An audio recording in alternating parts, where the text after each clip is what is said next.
საღამომშვიდობისა პირდაპირ ეთერშია რეაქცია, რომელსაც ყოველ პარასკევს წარმოგიდგენთ მე, ჟურნალისტი ინგა გრიგოლია. მოგესალმებით ყველას, ვინც გვიყურებს საქართველოში და საქართველოს ფარგლებს გარეთ.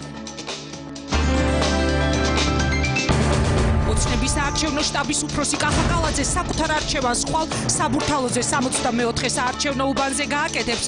ნაციონალური მოძრაობის შტაბის ხელმძღვანელი ბრალდებული გიგი უგულავაკი მატროსოვის ციხეში სპეცუბანზე.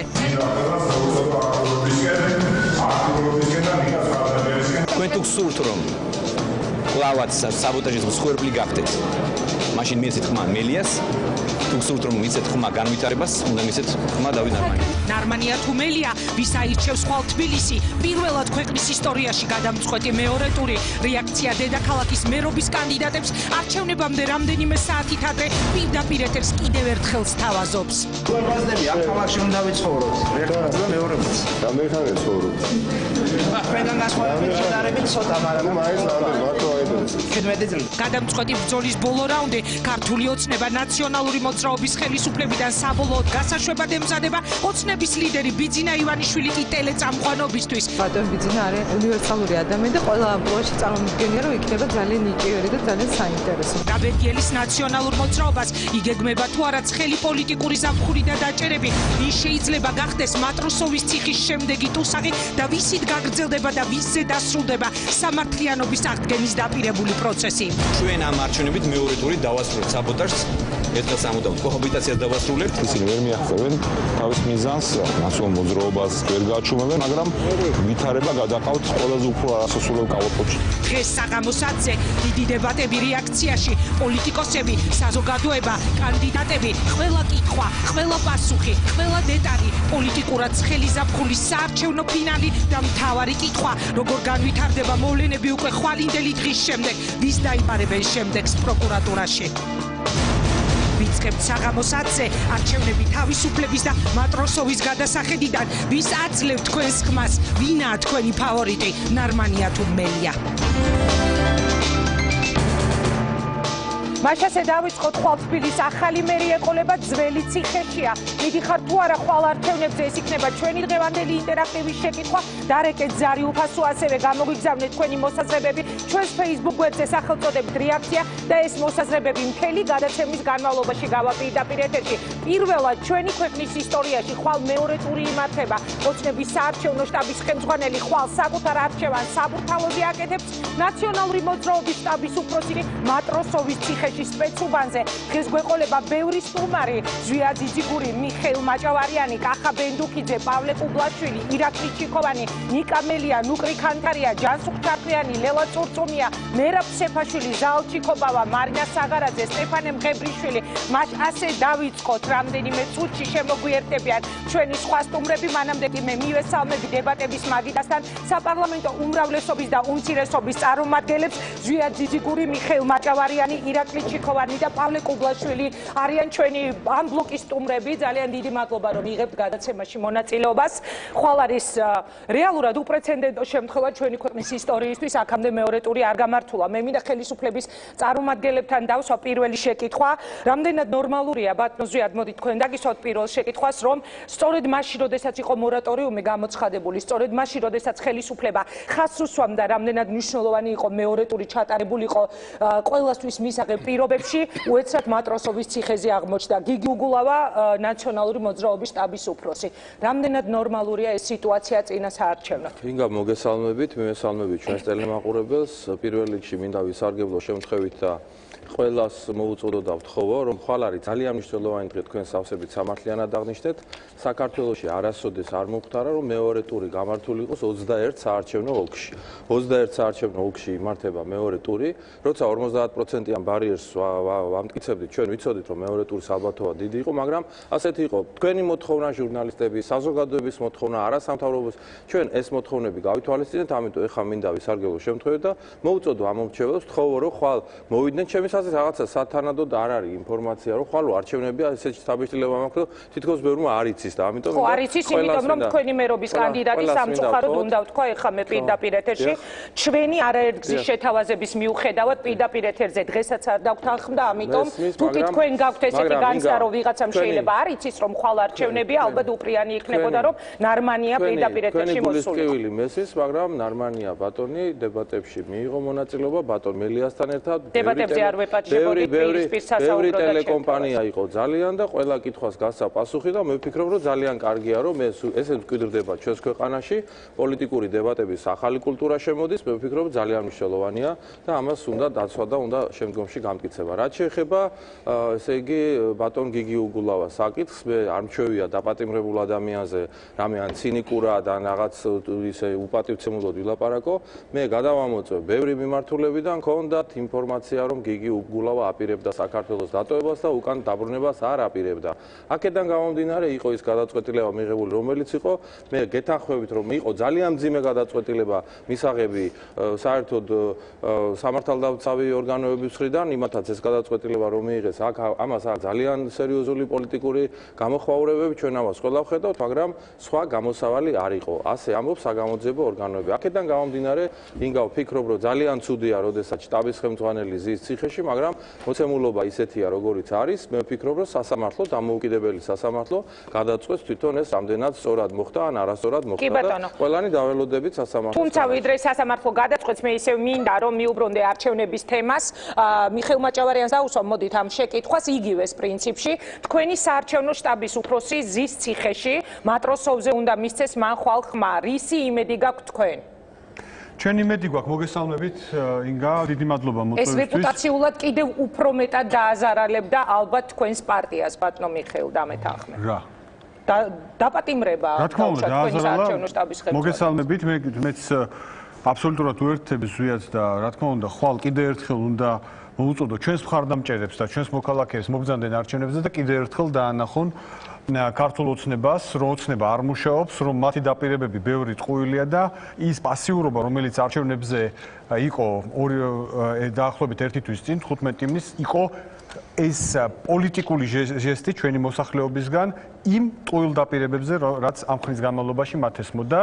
რა თქმა უნდა, ეს ძალიან დიდი დარტყმა იყო ინგა ჩვენთვის. სამში ჩვენ ორი ძიმე ამბავი იყო, ერთი იყო გიგის დაკავება და როგორც ჩანს, ეს იყო საარჩევნო სქემა, რომელიც მოიფიქრეს მმართველმა გუნდმა, იმიტომ რომ გიგი უგულავა არ აპირებდა საქართველოს დატოვებას, მას ეს გადაწყვეტილი ჰქონდა.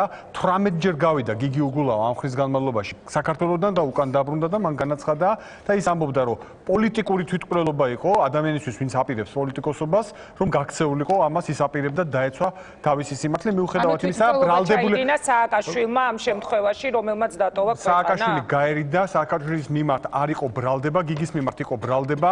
ჩვენ ყოველთვის ვამბობდით, რომ პრობლემა ის კი არ არის, რომ სასამართლომ განაჩენი მიუსაჯოს. პრობლემა არის წინასწარი პატიმრობა, როდესაც ადამიანი არ ემალება მართლმსაჯულებას, როცა ადამიანი მიდის სასამართლოზე, იცავს თავისუფლებებს და ნაცვლად ამისა აპატიმრებენ საარჩევნო შტაბის ხელმძღვანელს, სამშივე გვიცხადებენ მეორე ტურს არჩევნებისა 12 რიცხვში, როცა ყველა ვადით ეს ვადა უნდა ყოფილიყო 16-ში, რა სიტუაციაში მოგვიწია ჩვენ საარჩევნო კამპანიის წარმართვა, ისევ ვიტყვი აქ რომ არა ნიკამელია, რომელიც მართლაც აღმოჩენა იყო ჩემთვის, იმიტომ რომ ეს არის ადამიანი, რომელმაც არ ქონდა მანამდე პოლიტიკური გამოცდილება, მაგრამ ყველაფერი გააკეთა და რომ ჩაეტარებია სრულფასოვანი კამპანია, რომ ერთი მხრივ ეჩვენებინა კანდიდატი, მეორე მხრივ ის საქმეები, რომელიც ვერ გააკეთა ოცნებამ და ის რომ ქვეყანა უნდა ამუშავდეს და დამთავრდეს ეს სტაგნაცია. რაც შეეხება წინასწარ დაკავებას, ისევ ვიმეორებ, ჩემის აზრით ეს იყო წინასწარ დადგმული მეორე ტურისთვის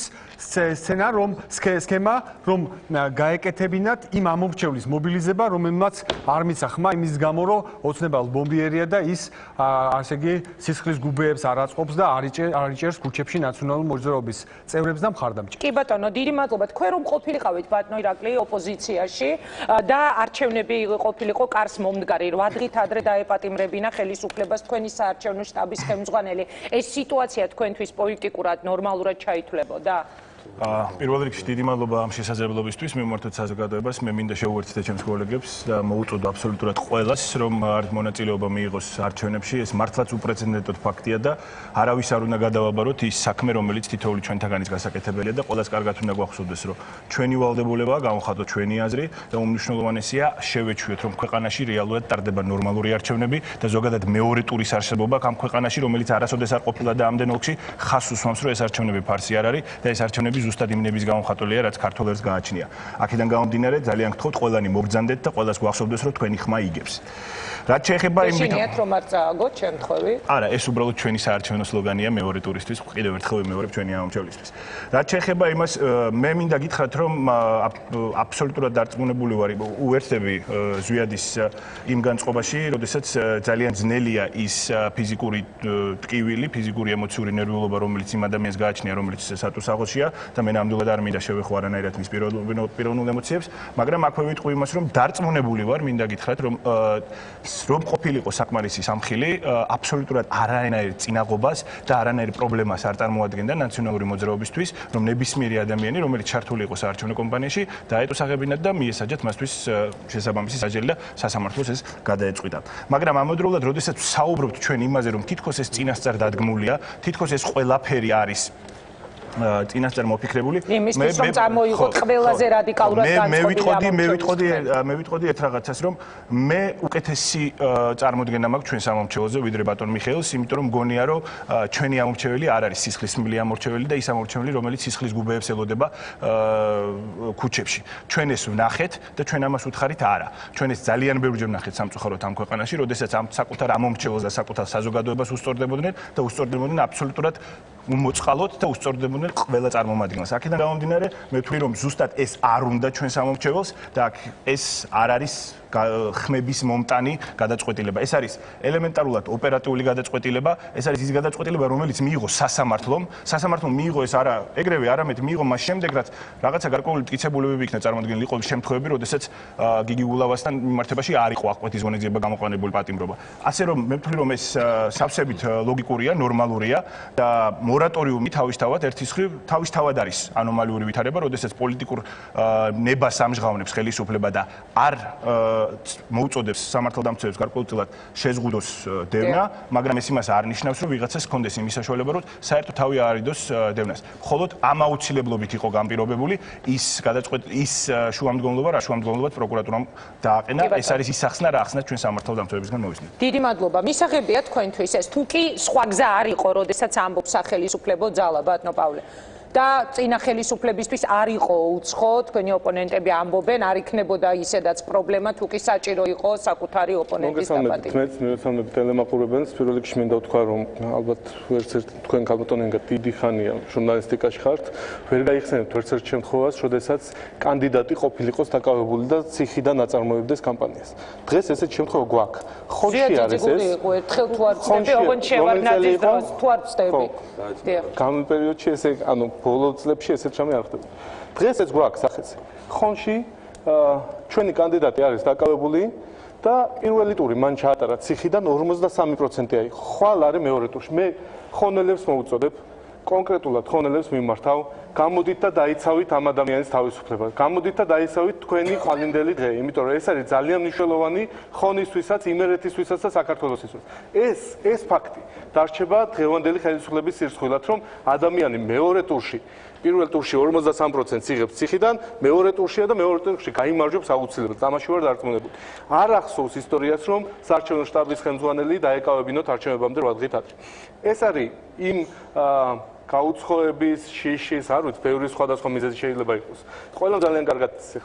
ბავშვიც რო გააჩეროთ ქუჩაში, ნებისმიერი გეტყვით, რომ გიგი უგულავა დღეს არის პირადი პატიმარი ბატონი ივანიშვილის და პირადი მითითების გამო ზის ციხე. რატომ პირადი, რატომ მაინც და მაინც ივანიშვილის, რატომ გონია? ხა თუ ვინმეს გონია, რომ საქართველოში ვინმე სხვა მართავს პოლიტიკურ პროცესებს, რაიმე გადაწყვეტილება მიიღება ამ ადამიანის გარეშე, მე მგონი ცდება და ამასაც შევეგუეთ, საზოგადოება ამასაც შეეგუა. მიუხედავად იმისა, რომ წლების განმავლობაში იყო საუბარი, რომ არაფორმალური მმართველობაა მთავარი პრობლემა.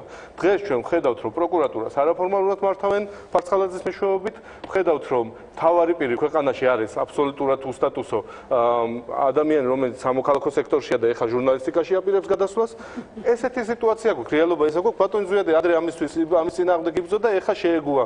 მესმის ეს მისი არჩევანია. ისე როგორც ეხლა მაგალითად არ მეგონა, რომ როდესმე ბატონი ზვიადი შეეგუებოდა იმას, რომ მისი პარტიის ლიდერს ამ შემთხვევაში უმრავლესობის ლიდერს ბატონ ვოლსკის ჰქონდა განცხადება, რომ კიტოვანს ძალიან დიდი დამსახურება აქვს ჩვენი ქვეყნის წინაშე. ეს ადამიანი ჩამოდის და საერთოდ აქციებს მართავს. ბატონ კიტოვანი დაინტერესდეს მაინც ბატონ ზვიადი მისი კოლეგები საიდან აქვს ეს თანხები ბატონ კიტოვანს, როგორ ხსნის ის ოფისებს სხვადასხვა. მაგრამ ეს არ აინტერესებს ლევანდე ხელისუფლებას. დღეს ჩვენ გვაქვს რეალობა, როდესაც 80-მდე ფაქტი იყო, როდესაც ძალადობით მოახსნევენ ეს კანდიდატურა ადამიანს და ამის შემდეგ ვითომ შეისწავლა იუსტიციის სამინისტრომ და აღმოჩნდა, რომ იცი რა, არც ერთ შემთხვევაში არ აღმოჩნდა დარღვევები. ჩვენ გვაქვს ძალიან კომიკური ფაქტიც დომენტი ყოჩიაშვილის სოფელი მირზაანიდან, რომელსაც მიუვარდნენ, ფიზიკურად გაუსწორდნენ და სისხლის სამართლის საქმე რატო არ აღიძრათ ის ბატონი ზვიადი. იმიტომ რომ ამასო ტკივილი არ გამოუწევიაო, კი ცემესო, მაგრამ ტკივილი არ გამოუწევიაო და ამიტომ სისხლის სამართლის დანაშაულის ნიშნები არ გვაქვს.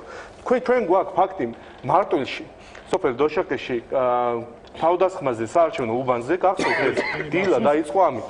საარჩევნო უბანზე იყო შეიარაღებული თავდასხმა და შეიარაღებული თავდასხმა, რომელზეც პასუხისმგებელი ვინ არის? ქართული ოცნების მეორე ნომერი, მისი ოჯახის წევრი არის, ერთ-ერთი თავდასხმელი, მეორე წევრი ასევე რესპუბლიკელების წარმომადგენელი ადგილზე.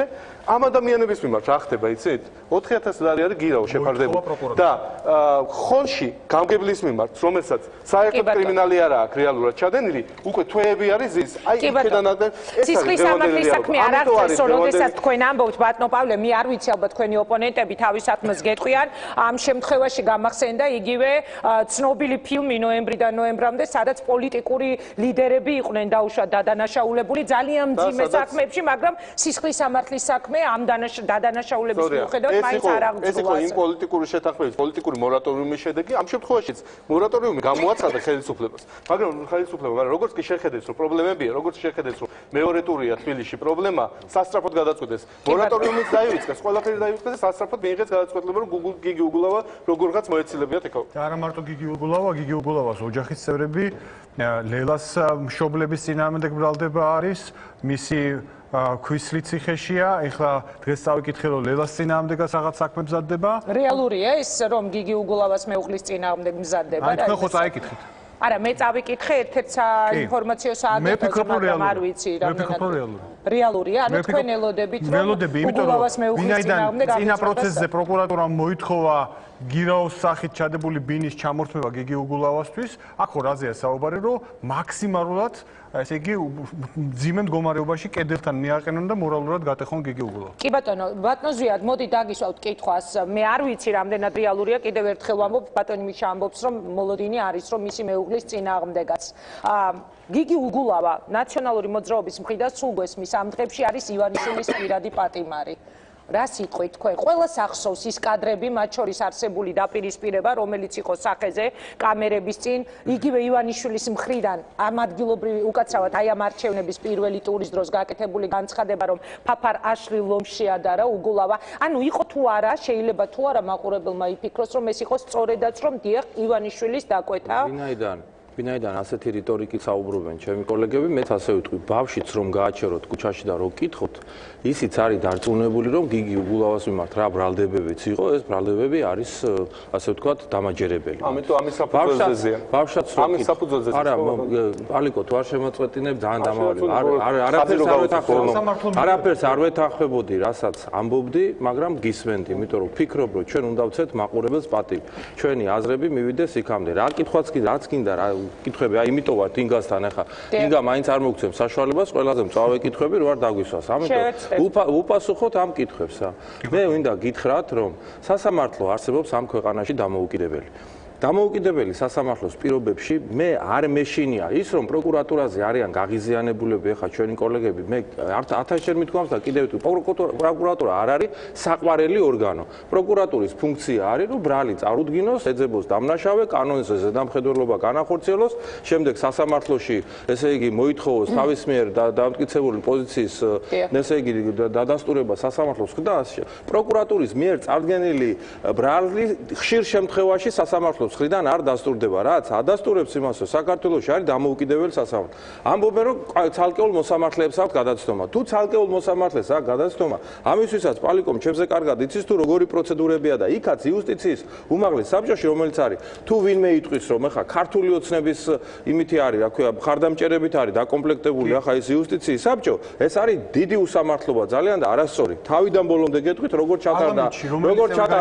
როგორ ჩატარდა არჩევნები და როგორი დაკომპლექტება მოხდა იუსტიციის უმაღლეს საბჭოს ყველამ ძალიან კარგად ვიცით ამიტომ რომელიმე მოსამართლეზე აქვს ვინმეს პრეტენზია ეგრე არის სადისციპლინო კომისია იუსტიციის უმაღლეს საბჭოა და გაარკვევენ სასამართლო და მე ვიცი რომ ეხა ბატონი პალიკო კი არა ბატონი კონსტანტინე გამოდის ხშირად და სასამართლოს დამოუკიდებლობაზე აკეთებს განცხადებას რომ სასამართლო არის დამოუკიდებელი ამიტომ ეს თემები მოდი 53% ხონის დაპატიმრებული კანდიდატისაგან მე გეტყვით 53% შეიძლება ამას არ უნდა ვამბობდე 53% იმიტომ აიღო სწორედ რომ დაპატიმრებულია მე გეუბნებით რომ იყო პრეცედენტი არ ყოფილა იყო მაგალითად რომ მისმა კანდიდატი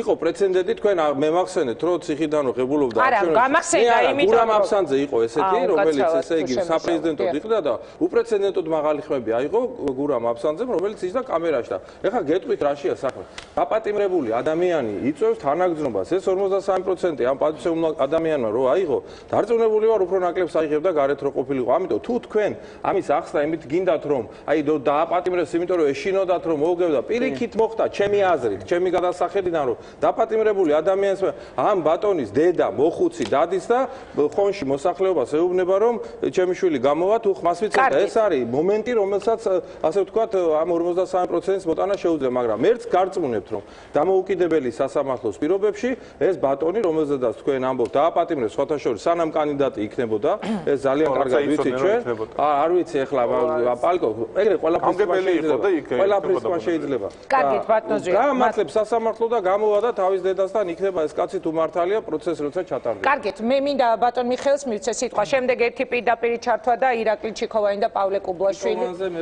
გიპასუხოთ კი ბატონო კარგით ძანეთ ბატონო იცით რა მე არ მინდა აი ამ პოლიტიკურ ძიზგილაობაში შევიდე და რა თქმა უნდა ჩვენ ოპონენტებს ძალიან აწყობთ ასეთ თემებზე საუბარი და რაც ნაკლებს ვილაპარაკებთ დასაქმებაზე მედიკამენტების სურსათის თუ ბენზინის ფასის ზრდაზე პრობლემებზე რომელიც არის ქართულ ეკონომიკაში რომელიც არის მთავარი მიზეზი რატომაც იმედგაცრუება არის დღეს ოცნებაზე გვიწევს საუბარი ამ თემებზე მაგრამ ესეც არ არის პრობლემა ბატონ ზვიაც ეთყობა არ ახსოვს კარგად რომ ბიძინა ივანიშვილმა იუსტიციის საბჭოს არჩევნები რომელიც ჩატარდა შეაფასა როგორც ერთ-ერთი ყველაზე დემოკრატიული არჩევნები და თქვენ ამ იუსტიციის საბჭოზე ამბობთ ვისგან არის შემდგარიო და რაც შეეხება პარლამენტში ალბათ კარგად გახსოვთ რომ ოპოზიციის წარმოწარდგენილი კანდიდატურებს თქვენ მხარი არ დაუჭერეთ დღეს პარლამენტმა ისევე როგორც ტელევიზიის საბჭოზე ბორდში არ აყავს ოპოზიციის კანდიდატი ასევე არ აყავს იუსტიციის საბჭოში კანდიდატი იმიტომ რომ ეს არის თქვენი პოლიტიკური გადაწყვეტილება რომ ოპოზიციას არ ყავდეს კანდიდატი და ეს არ არის პრობლემა გქონდეთ ეს იუსტიციის საბჭო ეგრეა ზუსტად ზუსტად ჩემთან გადაამოწმე უფრო ვიცი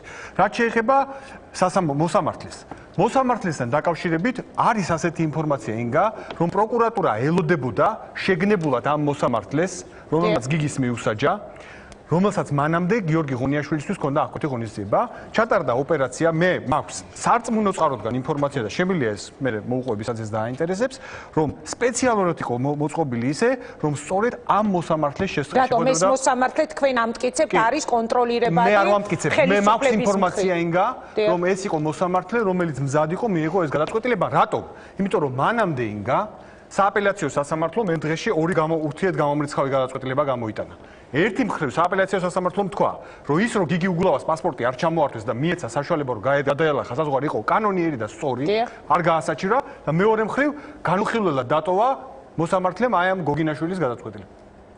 ანუ გასთან გვაქვს საქმე ერთი მხრივ რატომ რას ფიქრობთ რომ ეშინოდა თუ კი დაუშვათ თქვენ ამბობთ რომ ხელისუფლების დირექტივით მოხდა მისი დაპატიმრება ხელისუფლებას ეშინოდა უგულავას გარეთ ხელისუფლება ვერ აძლევს პულს უნდა მიცეს სანახაობა მუშაობს ძალიან ცოტა ხნით საარჩევნო კამპანიისთვის ჩვენ 8 დღე ჰქონდა და ძალიან ძნელია გადაეწყო მით უმეტეს ხა გიგის თქვენ კარგად იცნობთ და გიგი არ არის მარტო საარჩევნო შტაბის ხელმძღვანელი ის სული და გული იყო ჩვენი ოფისის როცა ის გადმოვიდა მერიიდან და ძალიან რთული იყო რა მაგრამ მიუხედავად ამისა თქვენ დაგარტყათ ამან მორალურად მე შემიძლია გითხრათ რომ პირადად მე სხვა ჩვენს არა ვარ არ განვეკუთვნები სენტიმენტალურ ადამიანს და 20 წელია პოლიტიკაში ვარ მაგრამ საკმაოდ მძიმედ გადავიტანე პარტია წელში ვერ გატეხავს ამ პარტიას მოვლენ ჩვენი მხარდამჭერები მოვლენ ხონში მოვლენ ბათუმში მოვლენ თერჯოლაში აუცილებლად მოვლენ რუსთავში და ჩვენ მივიღებთ ჩვენ მხარდამჭერებს თელავში ყვარელში იმიტომ რომ თქვენ გახსოვთ ხო როგორი განწყობა იყო რომ ეს არის 6%-იანი პარტია აი კარგით ვიზეც გველაპარაკებით რეალურად გამოჩნდა რა პარტია არის ნაციონალური მოძრაობა და რეალურად გამოჩნდა ის რომ არჩევნებზე მოსახლეობა იღებს გადაწყვეტილებას პრაგმატულად თუ რა უნდა მას და არა უბრალოდ რომ აი რა კარგები იყვნენ ესენი 2 წლის წინ და ეხლა ისევ დავუჭეროთ ხარ. მოდით ირაკლი ჩიქოვას მოусმინოთ პავლე კუბლაშვილს და შემდეგ პირდაპირ ეთერში გვექნება კახა ბენდუქიძის ჩართვა რომელსაც მე დაუცვა ორიოდე შეკითხვა სავარაუდო დაპატიმრებების ტალღას თუ ელოდება დაუშვათ ბატონი ბენდუქიძე იგი იყო ერთ-ერთი რომელსაც უკვე პროკურატურის მხრიდან ჰქონდა ძალიან სერიოზული პრობლემები მანამდე ირაკლი ჩიქოვანი და პავლე კუბლაშვილი ანუ ეს მოხდა სპეციალურად დაუშვათ რომ ნაციონალური ნაციონალურ მოძრაობაში ერთგვარი დისონანსი ყოფილიყო. მათ ყავთ თავისი მხარდამჭერები ბატონო ირაკლი და მე მაინტერესებს რა სიტყვით თქვენ გიგი უგულავას წინააღმდეგ იყო აღძრული მანამდეც საქმე და ალბათ ეს საქმეები მომავალშიც გაგრძელდება განხილვა. 8 დღით ადრე რა უცილებლობა იყო და რითი ადასტურებთ რომ იგი მიდიოდა იმიტომ რომ შეგახსენებთ უგულავამ რამდენჯერმე დატოვა არაერთხელ 18 ჯერ ქვეყანა და იგი უკან დაბრუნდა. ვიდრე თქვენ შეკითხვაზე გიპასუხებთ, უბრალოდ მინდა გავხმაურო რომ იმაზე რაც იყო საუბარი. რეალობა არის შემდეგი. დღეს, როდესაც ნაციონალური მოძრაობის წარმომადგენლები ცდილობენ წარმოადგინონ თავიანთი სიძლიერე, ეს ცოტა არ იყოს კომიკურია და რო საუბრობენ გამარჯვებაზე.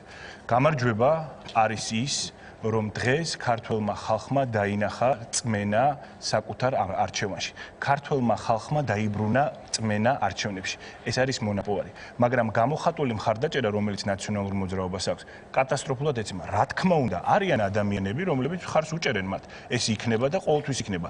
მე შემიძლია გითხრათ ძალიან ბევრი პოლიტიკური პარტია, რომლის წამსაც არ ვიზიარებს, საერთოდ არ ვიზიარებ მათ ხედვებს, არ ვიზიარებ მათ პოლიტიკური ლიდერების წარმოდგენას, მაგრამ გარკვეული მხარდაჭერა აქვს და ეს ყოველთვის იქნება. რაზეა საუბარი? მაგრამ თემა იმაში მდგომარეობს, რომ ის არგუმენტები რა არგუმენტებზეც ისინი ამყარებენ საკუთარ მომავალს, მე ვთვლი, რომ აბსოლუტურად არაადეკვატურია, არარეალურია და მეორე არადაჯერებადია. ბევრი მოგვისმენია ესეთი 9 წლის განმავლობაში. ბევრი გაგვივლია ესეთი და ბევრი გვინახავს დანაბარები, რომელიც არ შესრულებულა. რაც შეეხება 8 დღით ადრე.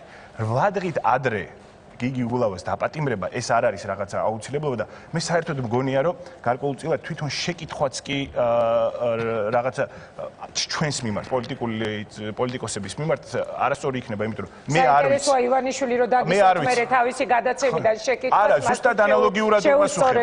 ზუსტად ანალოგიურად ვუპასუხებ და თუ მექნება ასე თქვა შესაძლებლობა მის გადაცემაში მასთან პოლემიკის გამოცდილება გარკვეული გვაქვს და მე მინდა გითხრათ რომ საკმაოდ საინტერესო საპოლემიკო ადამიანია მაგრამ ეს აუცილებლობა გამოწვეული იყო არა იმით რომ სიტყვაზე ვიღაცამ პოლიტიკური გადაწყვეტილება მიიღო ეს გადაწყვეტილება გამოწვეული იყო მხოლოდ იმით რომ ამ ადამიანმა ეს მოინდომა და განიზრახა ესე ამბობს სასამართლო ამას მე არ ვამტკიცებს ეს არის სასამართლოს გადაწყვეტილება და აქვე მინდა დავაზუსტო ერთი რაღაცა რომ ბევრი რაღაცის ხმა შეიძლება რომ მე მაქვს ინფორმაცია იყო ესე მაგრამ ერთი რაღაცა ის არგუმენტი რომ გიგი უგულავა ადრე წასული იყო და მე შემოbrunებული იყო მე არგუმენტად არ მიმაჩნია იმიტომ რომ ყველაფერი ეს ერთნაირად არ ვითარდება და მეორე ის ადამიანები რომლებიც ამასაც საუბრობენ მე მათი არ მჯერა ესე არ გჯერათ ანუ ბატონო არა, ბევრი რაღაცას არ მჯერა, ბევრი რაღაცაში ჯერა და ჩვენ მქონია ბევრი საქმიანი პოლემიკა, მაგრამ ამ შემთხვევაში ნამდვილად არ მჯერა, იმიტომ რომ ვთვლი რომ ისინი არიან ძალიან კონკრეტულად მიკერძოებულები ამ სიტუაციაში და მესმის რატომაც არიან. პრობლემა არ არის. მაგრამ როდესაც ჩვენ ვსაუბრობთ იმაზე,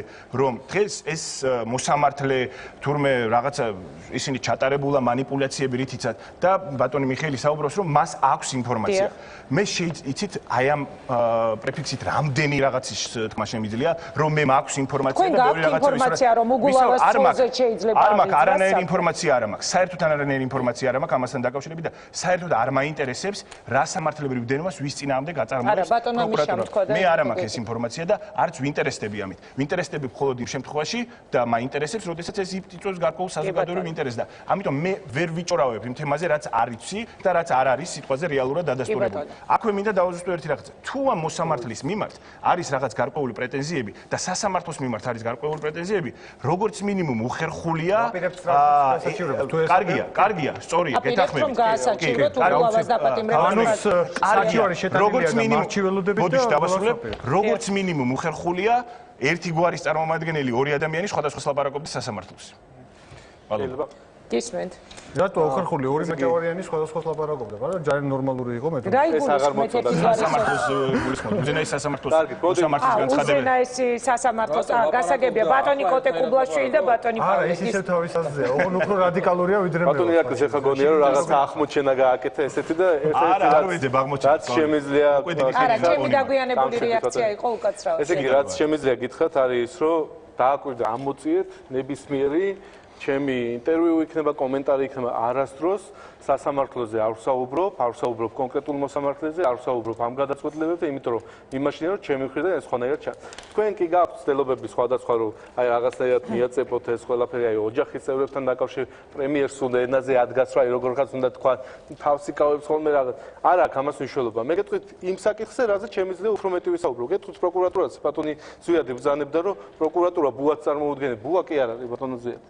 ბუა არის პროკურატურა იმ შემთხვევაში, როდესაც თათუხაშვილის შემთხვევა არის, როდესაც საქართველოს თავდაცვის ოფიცერი არის გატაცებული ნაწამები გარდაცვლილი და ამას არ იძიებს პროკურატურა და უფრო მეტიც ამ საქმეში პირდაპირ მონაწილეობდა პროკურატურა და პროკურატურის ის პირები რომლებიც ამაში მონაწილეობდნენ დაკითხულიც კი არ არიან. აი ეს არის პრობლემა. უარი, იმიტომ რომ 25 არხის დირექტორი ტელეკომპანიის როცა აცხადებს რომ მე პირადად ბოდიში ამ სიტყვაზე მაკაჩავებდა ბატონი ბადაშვილი დღევანდელი მთავარი პროკურორი ამაზე 4 თვე არის ხმას არ იღებთ. არავინ არაფერს არ ამბობს. ვინ უნდა გამოიძიოს ეს საქმე მთავარი პროკურორის მიმართ არის ბრალდება რომელიც პირდაპირ ეთერში გაისმა.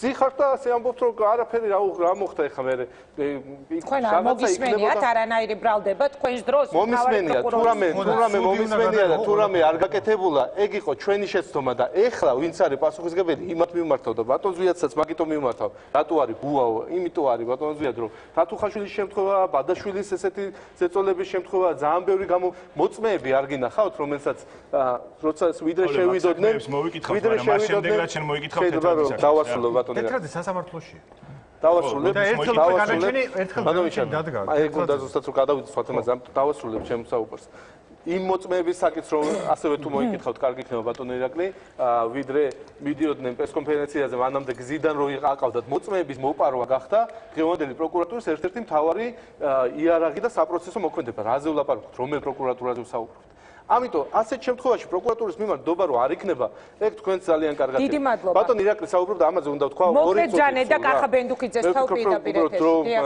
ბევრი წაიღო ბატონ ირაკლი. არა, ჩვენ გვაქვს კიდევ დრო, ნახევარი საათი გვაქვს. ხარდაჭერა ეცემაო და ეს გამოაჩინა არჩევნებმა. ბატონ ირაკლი ალბათ ქართული ოცნების ხარდაჭერაზე საუბრობა, იმიტომ რომ ამ არჩევნებმა თუ რამე გამოაჩინა, იყო ის, რომ ქართული ოცნება ჩამოვიდა 60%-იანი რეიტინგი და 41-ზე.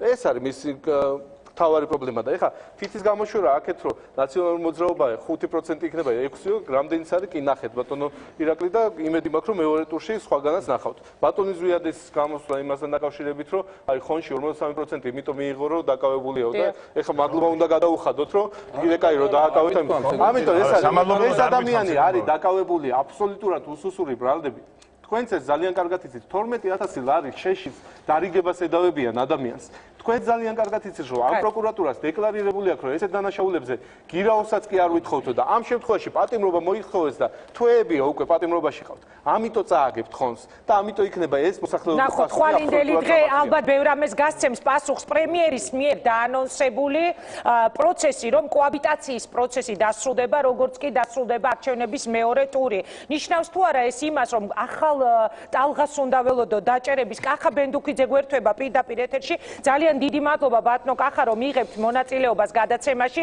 მე მაინტერესებს თქვენეული შეფასება დღეს მიმდინარე პოლიტიკური პროცესების. ელოდებით თუ არა პირადად თქვენ რომ აგორდება ახალი ტალღა დაჭერების, ან უпростоრედ გაგრძელდება 8 დღის წინ მოხდა სწორედ უგულავას დაპატიმრება. რა სიტყვით?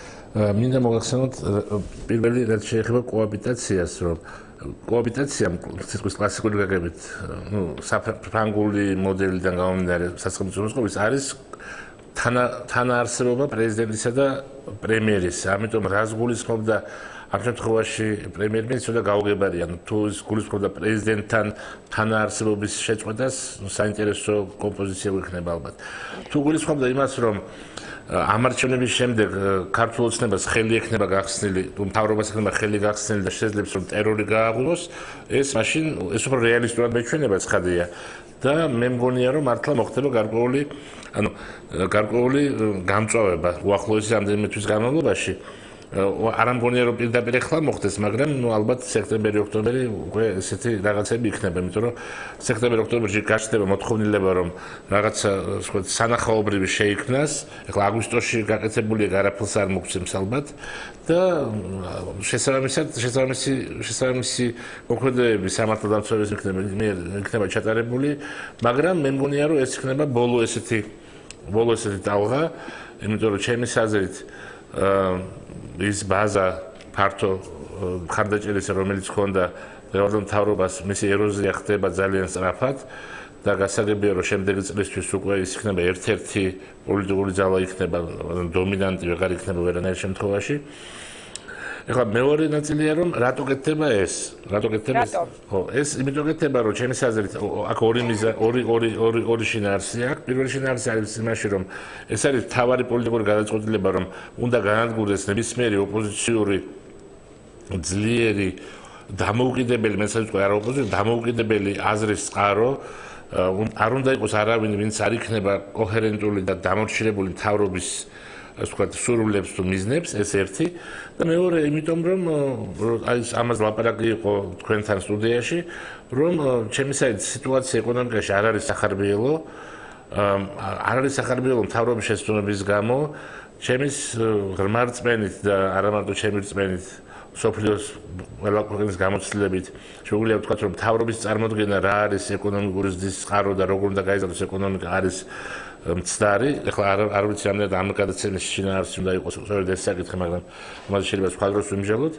და აი ამ ეკონომიკური წარუმატებლობის გადასაფარად იმისათვის რომ გადავიდეს ყურადღება შეუსრულებელი დაპირებებიდან ასე ვთქვათ შესრულებულ სასჯელებზე, აი ამის გამო ტარდება ეს მეორე მიზეზია, ტარდება ეს ღონისძიებები, რაც ტარდება. და რაც შეეხება უგულავას, რატომ მაინც და მაინც ეხლა როგორ ფიქრობთ? მესმის ამბობთ, რომ გადასაფარად გაგრძელდება დაუშვა თქვენი მოსაზრება არის ასეთი ეს და უგულავას შემთხვევას როგორ შეაფასებდით, ბატონო კახა? რა იცით რომ ჯერტი ჩემი საერთოდ ძალიან ჩემ ყურზე მეცა უსიამოვნოთ ბატონი ზვიადის ნათქვამი, რომ ბავშვმაც იცის რომ ეს სამართლიანი როის დანაშაულებით ჩაიდნენ. ხა მე არ ვიცი ბავშვებმა რა იციან, მე ვიცი რომ როცა ბავშვი ვიყავი სხვა რაღაცა მეგონა, დღეს სხვა რაღაცა მგონია და საერთოდ ასე ვთქვათ vox populis-თან მიმართ, ხალხის აზრთან მიმართ რო ლაპარაკი არის დანაშაულებზე, ცოტა არ იყოს და უცნაურია უმაღლესი პოლიტიკური ორგანოს წევრისაგან, იმიტომ რომ ჩემი საერთოდ აქ სასამართლო უნდა მიყოს ეს გადაწყვეტილება პირველ რიგში. ეს ერთი, მეორე გასაგებია რომ არსებობს სხვადასხვა ფორმატი. ამ შემთხვევაში ეს ფორმატი იყო ისეთი, ვითომ ლაპარაკი იყო, აი რაც მე არ მომეწონა ძალიან, მე არავითარი წინააღმდეგობა შეიძლება გამოვხატო იმასთან დაკავშირებით, რომ არსებობს სასამართლო პროცესი რაღაცა სამართალდამცავებთან დაკავშირებით. ეს ნორმალურია, სამართლობა ამაში მდგომარეობს და ამაზე ალბათ ვერავინ ვერ იკამათებდა რომ არ შეიძლება ვიღაც ადამიანის გასამართლება, იმიტომ რომ კარგი ადამიანია თუ კარგი გააკეთა თუ ლამაზად გამოიყურება თუ რაღაც ასეთი. მაგრამ როდესაც ლაპარაკი იმაზე რომ ადამიანი რომელიც ეკონომიკურ დანაშაულებზე არის ზოგადად სასამართლო პროცესი დაწყებული, რომ მას ასე ვთქვათ ხელმოკლებს ადებენ ისე როგორც ეს უნდა მოხდეს, თუმცა არ დავუშვათ აი გამოუპოტრებელი ან მკვლელი რომ დაიჭირონ, რომელიც მირბის და უცბად დაეწიან დაიჭირენ. აი ეს ცოტა არ იყოს და საცილოდ გამოიყურება, საჭიროა რომ არ იყოს. აი ეს ნამდვილად ესეა. ეს იმიტომ კი არა ეს ლაპარაკი არის უგულავაზი თუ ვიღაცას და უგულავა ჩემი მეგობარია და მე ამიტომ ამას ლაპარაკობ. ეს ყველა შემთხვევაში ამის გაკეთება არის ჩემი სასაცილო. და თუ არსებობს კონკრეტული ბრალდებები ადამიანის მიმართ, მას რა უნდა? ბრალდებები არსებობს და ამიტომ სასამართლო არსებობს. ხო რომ ამ ბრალდებების შედეგად ამ ადამიანმა საკადრისი ვთქვათ მიიღოს თავისი დანაშაულის და შესაბამისი, ხო? თუ საჭიროა ჯარიმა, თუ საჭიროა ციხე და ასე შემდეგ. ამისთვის არსებობს სასამართლო. აი წინასწარი პატიმრობის და წინასწარი დაპატიმრების ასეთი ჭარბი გამოყენება ცოტა არ იყოს, მე მგონი არ შვენის ზოგადად ჩვენს სამართლებრივ სიტუაციას. ბატონო კახა, თორემ ჩვენ ვიცით რომ ბევრ ქვეყანაში იყო სასამართლო პროცესები ქვეყნის ხელმძღვანელების წინააღმდეგ, საფრანგეთში მაგალითად ეხლა არის სასამართლო პროცესი სარკოზის წინააღმდეგ, იყო სასამართლო პროცესი შირაკის წინააღმდეგ, მაგრამ არავის არ მოსვლია თავში მას ვქვათ აზრი რომ შირაკი დაეპატიმრებინათ, ჩაესვათ წინასწარი პატრონობის რეჟიმში, მოეთავსებინათ და მე ერთი წლის განმავლობაში სასამართლო პროცესი წასულიყო. ამაზე არავის არ ქონდა აზრი, იგივე არის სარკოზის შემთხვევაშიც ახლა, ხო, არავის არ მოსვლია თავში რომ სარკოზი ახლა 2 თვით ჩასვან რომ ამან გაარბილოს სასამართლო პროცესის გამოძიების წარმოება, ხო? ეს არის აბსოლუტურად ჭარბი და ჩემი საით ეს არის ის რაც ადრეულ საშუალებას არ ამარტო იმ ხალხს ვისაც საქართველოში არ მოწონს, არამედ საქართველოს გაერთიანებისთვის არ მოწონს, რომ თქვა რომ ეს არის აშკარად პოლიტიკური პროცესი, პოლიტიკური პროცესის ნაწილია. ბატონო კახა და კიდევ ერთი და უნდა დაგემშვიდობოთ, არსებობს მოსაზრება, კიდევ ერთხელ გავიმეორებ, რომ გაგრძელება ექნება ამ დაჭერებს და სავარაუდოდ მე უბრალოდ ვერსიების დონეზე ჩამოვთვლი, არის საუბარი იგივე გიგაბოკერიაზე, რომელზეც თავის დროზე ბიძინა ივანიშვილმა გააკეთა განცხადება უშიშროების საბჭოსა და იქ დახარჯულ თანხებთან დაკავშირებით. არის საუბარი სხვადასხვა ლიდერებზე, მათ შორის ხართ ერთ-ერთი თქვენ, ვისაც ახალმა ხელისუფლებამ მოსვლისთანავე პროკურატურამ, უпростоრად საგამოძიებო ორგანომ შეუქმნა პრობლემები. ელოდებით თუ არა რომ შესაძლებელია ეს თქვენ შეგეხოთ ეს პროცესი? მე არასოდეს არაფერს არ გამოვრიცხავ, იმიტომ რომ ცხოვრება ისე არის მოწყობილი, რომ წინასწარ არ იცი რა მოხდება. მინდა გითხრათ რომ აი უგულავას მაგალითზე კი ბოკერიას მაგალითზე მინდა გითხრათ რომ ეს უბრალოდ ჩემთვის იქნება აი უბრალოდ ძალიან სამარცხვინო თუ ეს მართლა მოხდა, იმიტომ რომ კარგი იქნება რომ ამ საქმის შინაარსის განხილვა მოაწყოთ პირდაპირ ეთერში თუ ეს რაღაც გამოძიების საიდუმლოებას არ გვაქვს, იმიტომ რომ ეს არის უბრალოდ უმსგავსობა, რაზეც არის ეს საქმე აღძრული. არანაკლი უმსგავსობაა ჩვენი საქმეც, სადაც მე დამნაშავე არ არსებობს, უბრალოდ გამოძიება მინარევებს და გამოძიების სტრუქტურა ისე არის მოწყობილი, რომ ცდილობენ რამე მაინც იპოვენ ჩვენთან დაკავშირებული. ანუ ის საქმე, რომელიც აღძრული იყო, გამოყენებული იყო როგორც საბაბი, იმისათვის რომ საშუალება ყოფილიყო ნებისმიერი დოკუმენტის გამოთხოვისა და ნებისმიერი პროცესის შესწავლისა და ხა მინარევებს გამოძიება რამე უპოვონ ბენუხიძეს არასდროს გაკეთებული. ჩემი საით ეს არანაირად არ ადგება, იმიტომ კი არის მე მეხება. ასეთი პროცესები არ ადგება, გინდა ამას ვინ აკეთებს, ჩემი ამხანა გაკეთებს, ჩემი მტერი აკეთებს, არ ადგება ჩვენ სახელმწიფოს. მაგრამ დარწმუნებული ვარ, რომ საბოლოო ჯამში ჩვენ ამას გადავლახავთ და ყველა ვინც დღეს უსამართლობაში ჩადის, ის იქნება დაჟილი. ძალიან დიდი მადლობა, რომ მიიღეთ გადაცემაში მონაწილეობა. ეს იყო კახა ბენდუქიძე, მასე ისევ მე ვბრუნდები სტუდიაში, ოდნავ მოგვიანებით ჩვენ გვექნება ჩართვა ქართული ოცნების ოფისიდან, თუმცა მანამდე სტუდიაში განვაგრძობთ პოლემიკას რაღაცის თქმა გსურთ. კი, მინდა ახლა ბატონი კახა პატივი დამდო და გამომეხმაურა. ბავშვმაც კი იცის ტერმინთან და მე უბრალოდ მას მინდა უთხრა რომ ბავშვმაც კი იცის, სადაც ჩემმა კოლეგებმა რო ახსენეს ბევრჯერ როგორც რაღაცა ასე ვთქვათ დამაჯერებლობის მომტანი ფრაზა, მე უბრალოდ უპასუხე რიტორიკული ხერხი იყო, არაფერი სხვა მოსაზრება აქ არ მქონია. ეკონომიკასთან დაკავშირებით ბატონი კახა აბძანებდა რომ ეკონომიკა საქართველოში წარუმატებელია და ასე შემდეგ. ბატონმა კახამ ყველაზე კარგად იცის რომ საქართველოში ეკონომიკა როგორც ასეთი არ არსებობდა.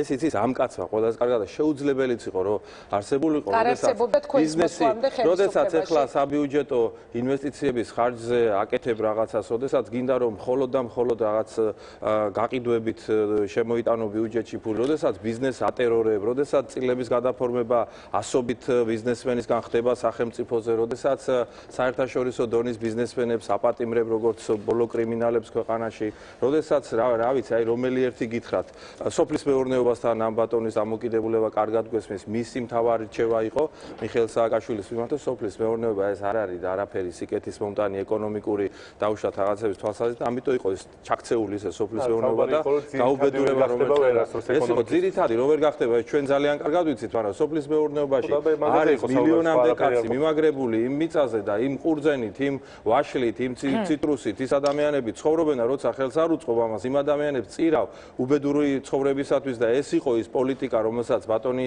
კახა ხელმძღვანელობდა ვენახის გაჩეხვაში ჰექტარში 2000 ლარს უხდიდნენ. 2000 არა. რა არ მინდა კაცო, პრეზიდენტის ადგენილებები არსებობს ვენახის გაჩეხვასთან დაკავშირებით. კი, სამთავრობო ადგენილებები არსებობს 2005-ის 2006 წლის რა. თქვენ ძალიან კარგად ეხლა ძალიან კარგი მომისვინეთ ეხლა ერთი რამ მინდა კიდევ თქვა და ინგა მე ამის შემდეგ ახლა ბედუქის შექმნა ყველაზე წარმატებული უნივერსიტეტი აგრარული უნივერსიტეტი, სადაც ზრდის ადამიანები. ეხლა უნივერსიტეტი შექმნა სფარამია და ქვეყნის ეკონომიკის ჩამოყალიბება სფარამია. ერთი რამ მინდა კიდე ესე იგი ბატონო მაჭავარიანმა ესე სხვათა შორის თქვა რომ აი წარუმატებლები არიან. აი მე ამაზე მე უნდა დაგისვათ კითხვა. დაპირებებზე და თქვენს წარმატებებზე. ამაზე უნდა დაგისვათ მე მინდა და პროკურატურაზე ვიტყვი ახლა რა. ესე იგი როდესაც პრეტენზიები აქვს პროკურატურაზე ჩვენს კოლეგებს. ეხლა პრეტენზიაც არის და პრეტენზიაც ისეთმა დალამ და ისეთმა ხალხმა უნდა გითხრას პრეტენზია, რომელსაც ადეიშვილის პროკურატურის შემქმნელი არ უნდა იყოს. მაცალე თალიკო არ შეამოვნებს ასაცამო, მაგრამ მომისვინე პროკურატურა იყო არა მარტო როგორ არა მაქვს სათქმელი, როგორ არა მაქვს. მე რატომ ამბობ ეს თათუხაშვილის სიკვდილზე ამბობთ რომ თათუხაშვილის სიკვდილზე პროკურატურამ გამოგიქვეყნათ. რა გამომიქვეყნათ? გისოსებში გაძვრა, გისოსებში გაძვრა ისე გაიპარა. ესე იგი სისხლია ბატონზე, კიდე რომ მაგას ამართლებს. თურმე ეს საწყალი بيجي ღამის 2 საათზე რომელსაც დევნიდან რაღაცა წავიდა და ღამის ბავშვი დაყარა და ვითომ გისოსებში რო გაძვრა ისე რო გაიპარა. მოგიტანეს ეს მასალები ყველაფერი, მაგრამ არ გინდათ რო გაიგოთ და როგორ გააგებინებთ. იმ პროკურატურის შემქმნელები ხალხო, რომლებიც მშენებლობიდან დაწყებული ყველაფერს ადეიშვილს აკონტროლებინებდით, სად რომელი შენობა უნდა აშენებულიყო, რომელ რაიონში და ამაზე ლაპარაკობთ ეხლა. თქვენს ხელისუფლების პირობებში ბეტონს მოაბამდნენ, კაც ბეტონის ნატეხს ფეხზე, შუა ზღვაში გაიყვანდნენ, ტყვია შუბში კრავდნენ, ჩაძირავდნენ და ესეთი ამბები ხდებოდა. რა ლაპარაკობთ ეხლა რა? მსგავსი ქმედებები ყველა უნდა იყოს დასჯილი. გამარჯობა. ოღონდ ეხლა თქვენს უნდა თქვათ, რომ თათუხაშვილის საქმეზე ბოლომდე უნდა მიხვიდეთ. მოწმეების გადაცემა არ არის საპროცესო მოქმედება. ეგად გახსოვს ეს პერიოდი? კი, როგორ არა? 30 წლები გახსოვს? მე მეკითხები მახსოვს თუ არა? კი მახსოვს. თუ ეს დანაშაული დაედენენ. ვინც ხურეთდა? იმ ძალას წარმოადგენდი შენ მაშინ? არა, მე არ წარმოადგენდი იმ ძალას. მე ის არის ეხლა ბატონზე.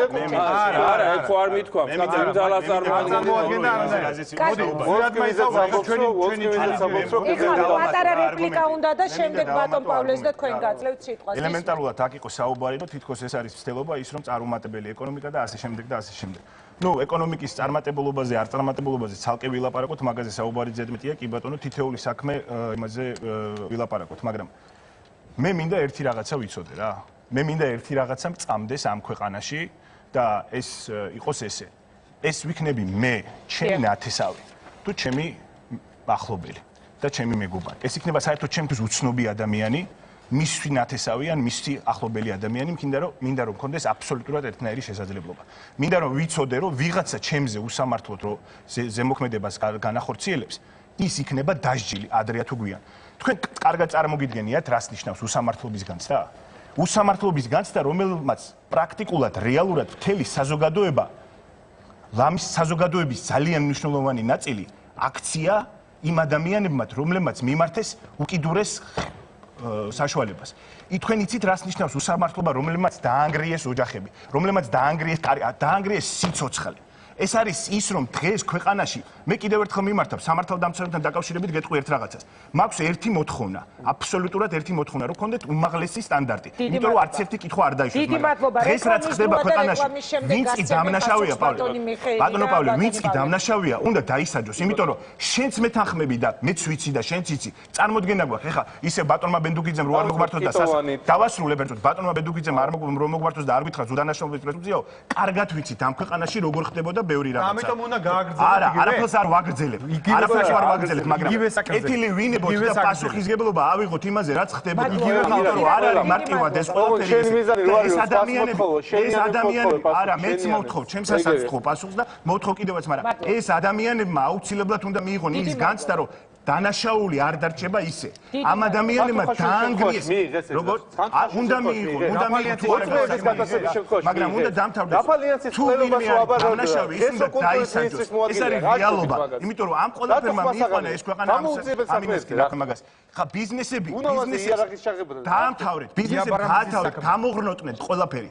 რა გამოღრმოდნენ? რა ბიზნესი დაამთავრეთ? ხო, ნაციონალური შეიძლება შენ და შენ არა, მაგრამ დამოკი თავისუფლად რო ლაპარაკობ. თქვენ დროს კითხულობთ.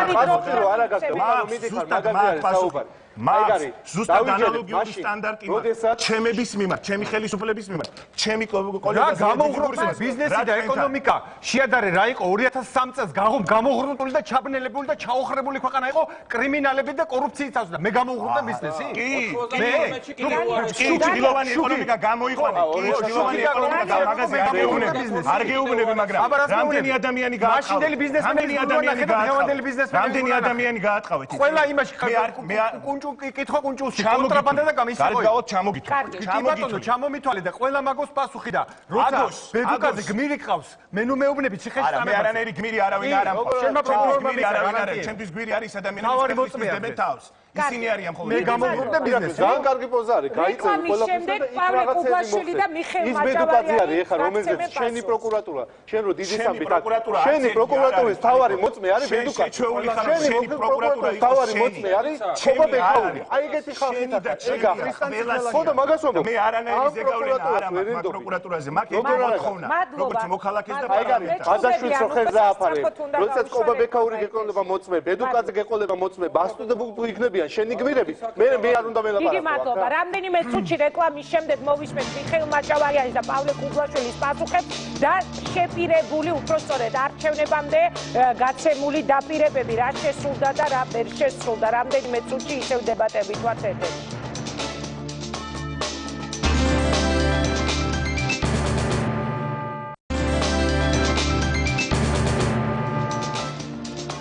პირდაპირ ეთერშია კვლავ რეაქცია მაშას ეხვალ მიდიხარ თუ არა არჩევნებზე დარეკე ძარი უფასოა ბატონო მიხეილ ბატონო პავლე გისმენთ რეკლამის ეთერში გასვლამდე მოისმინეთ თქვენი ოპონენტების ბრალდებები წინა ხელისუფლებასთან დაკავშირებით რა გიკვირთ და ისო ასეთი კითხვა რა უკვირს ნაციონალურ მოძრაობას როდესაც საუბრობს პროკურატურა მე მგონი თქვენ შეამჩნიეთ რომ როდესაც ხელისუფლებას არ აქვს პასუხები კონკრეტულ კითხვებზე ერთ-ერთი რამით არიან დაკავებული როგორღაც გადაიტანონ სადმე სხვაგან და გადაბრალების გზით წავიდნენ როდესაც პასუხი არ აქვს ოფიცერ თათუხაშვილის შემთხვევაზე ამბობენ რომ ეს რაც თქვენ მანამდე სხვა შემთხვევები არ არის საპირწონე ადამიანის სიცოცხლე არ არის საპირწონე არასდროს და ვერც გახდება როდესაც პასუხი არ არის კონკრეტულად ბადაშვილის შემთხვევასთან დაკავშირებით რომელიც ტელეკომპანიის დირექტორს ატერორებდა ჭყალებში აკაჩავებდა და ტელევიზიებთან ნაციონალური მოძრაობის ურთიერთობაზე დავიწყოთ მათ შორის ქალბატონო ინგა მე მგონი ეს თქვენც არ უნდა გაძლევდეთ იმის ქვის საშუალებას რომ კაი მაშინ 25 არხზე მოდი აღარ ვილაპარაკოთ არა მე ამაზე არის ზუსტად საუბარი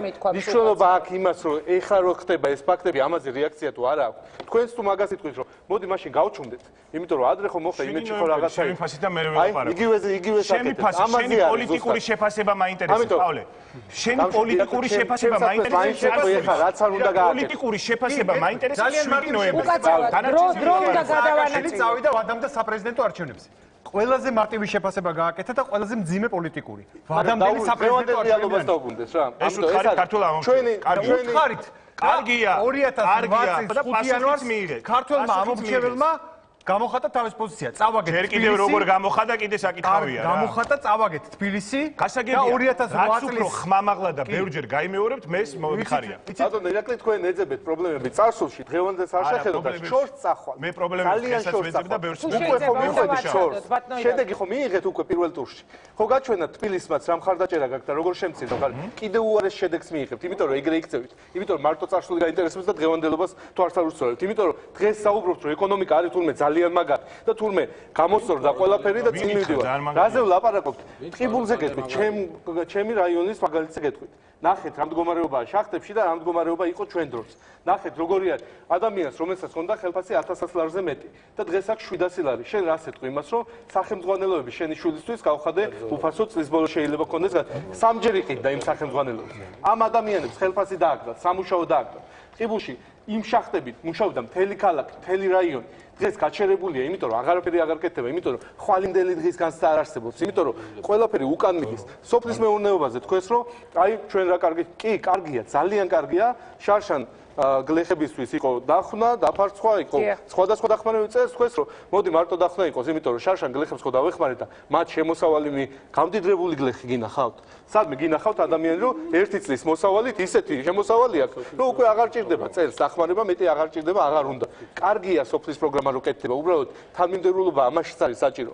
იმაშიც არის საჭირო თანმიმდევრულობა, რომ ბიუჯეტი არ გაგეღროს მილიარდამდე ლამის. იმიტომ რომ ეს ბიუჯეტის ის თანხები არის, რომელიც უნდა განათლებაშიც, ინფრასტრუქტურაშიც, სოფლის მეურნეობაში ჩაიდოს. ეს არის რაც აჩერებს ქვეყანას. ამიტომ ამაზე უნდა ვილაპარაკოთ და თუ ჩვენ ახლა იმით დავკავდებით, როდის უფრო კარგი იყო ეს ადრე რა ხდებოდა 9 წელზე რაღაცას იტყვიან და ამ შემდეგ არ არის გამოსავალი. ჩვენ ამ მომჩევანს უნდა უთხრათ დღეს რა ხდება. დღეს ხდება ის, რომ რეალურად ქალაქში, თბილისში უნდათ დანიშნონ მერი, რეალურად დანიშნონ მერი, რომელზეც თვითონ ამ გუნდშიც არავინ არ დაასახელებდა ნარმანიას მერობის კანდიდატად. ამ გუნდსაც მაპატიეთ ამ შემთხვევაში შეეტენა ეს კანდიდატურა.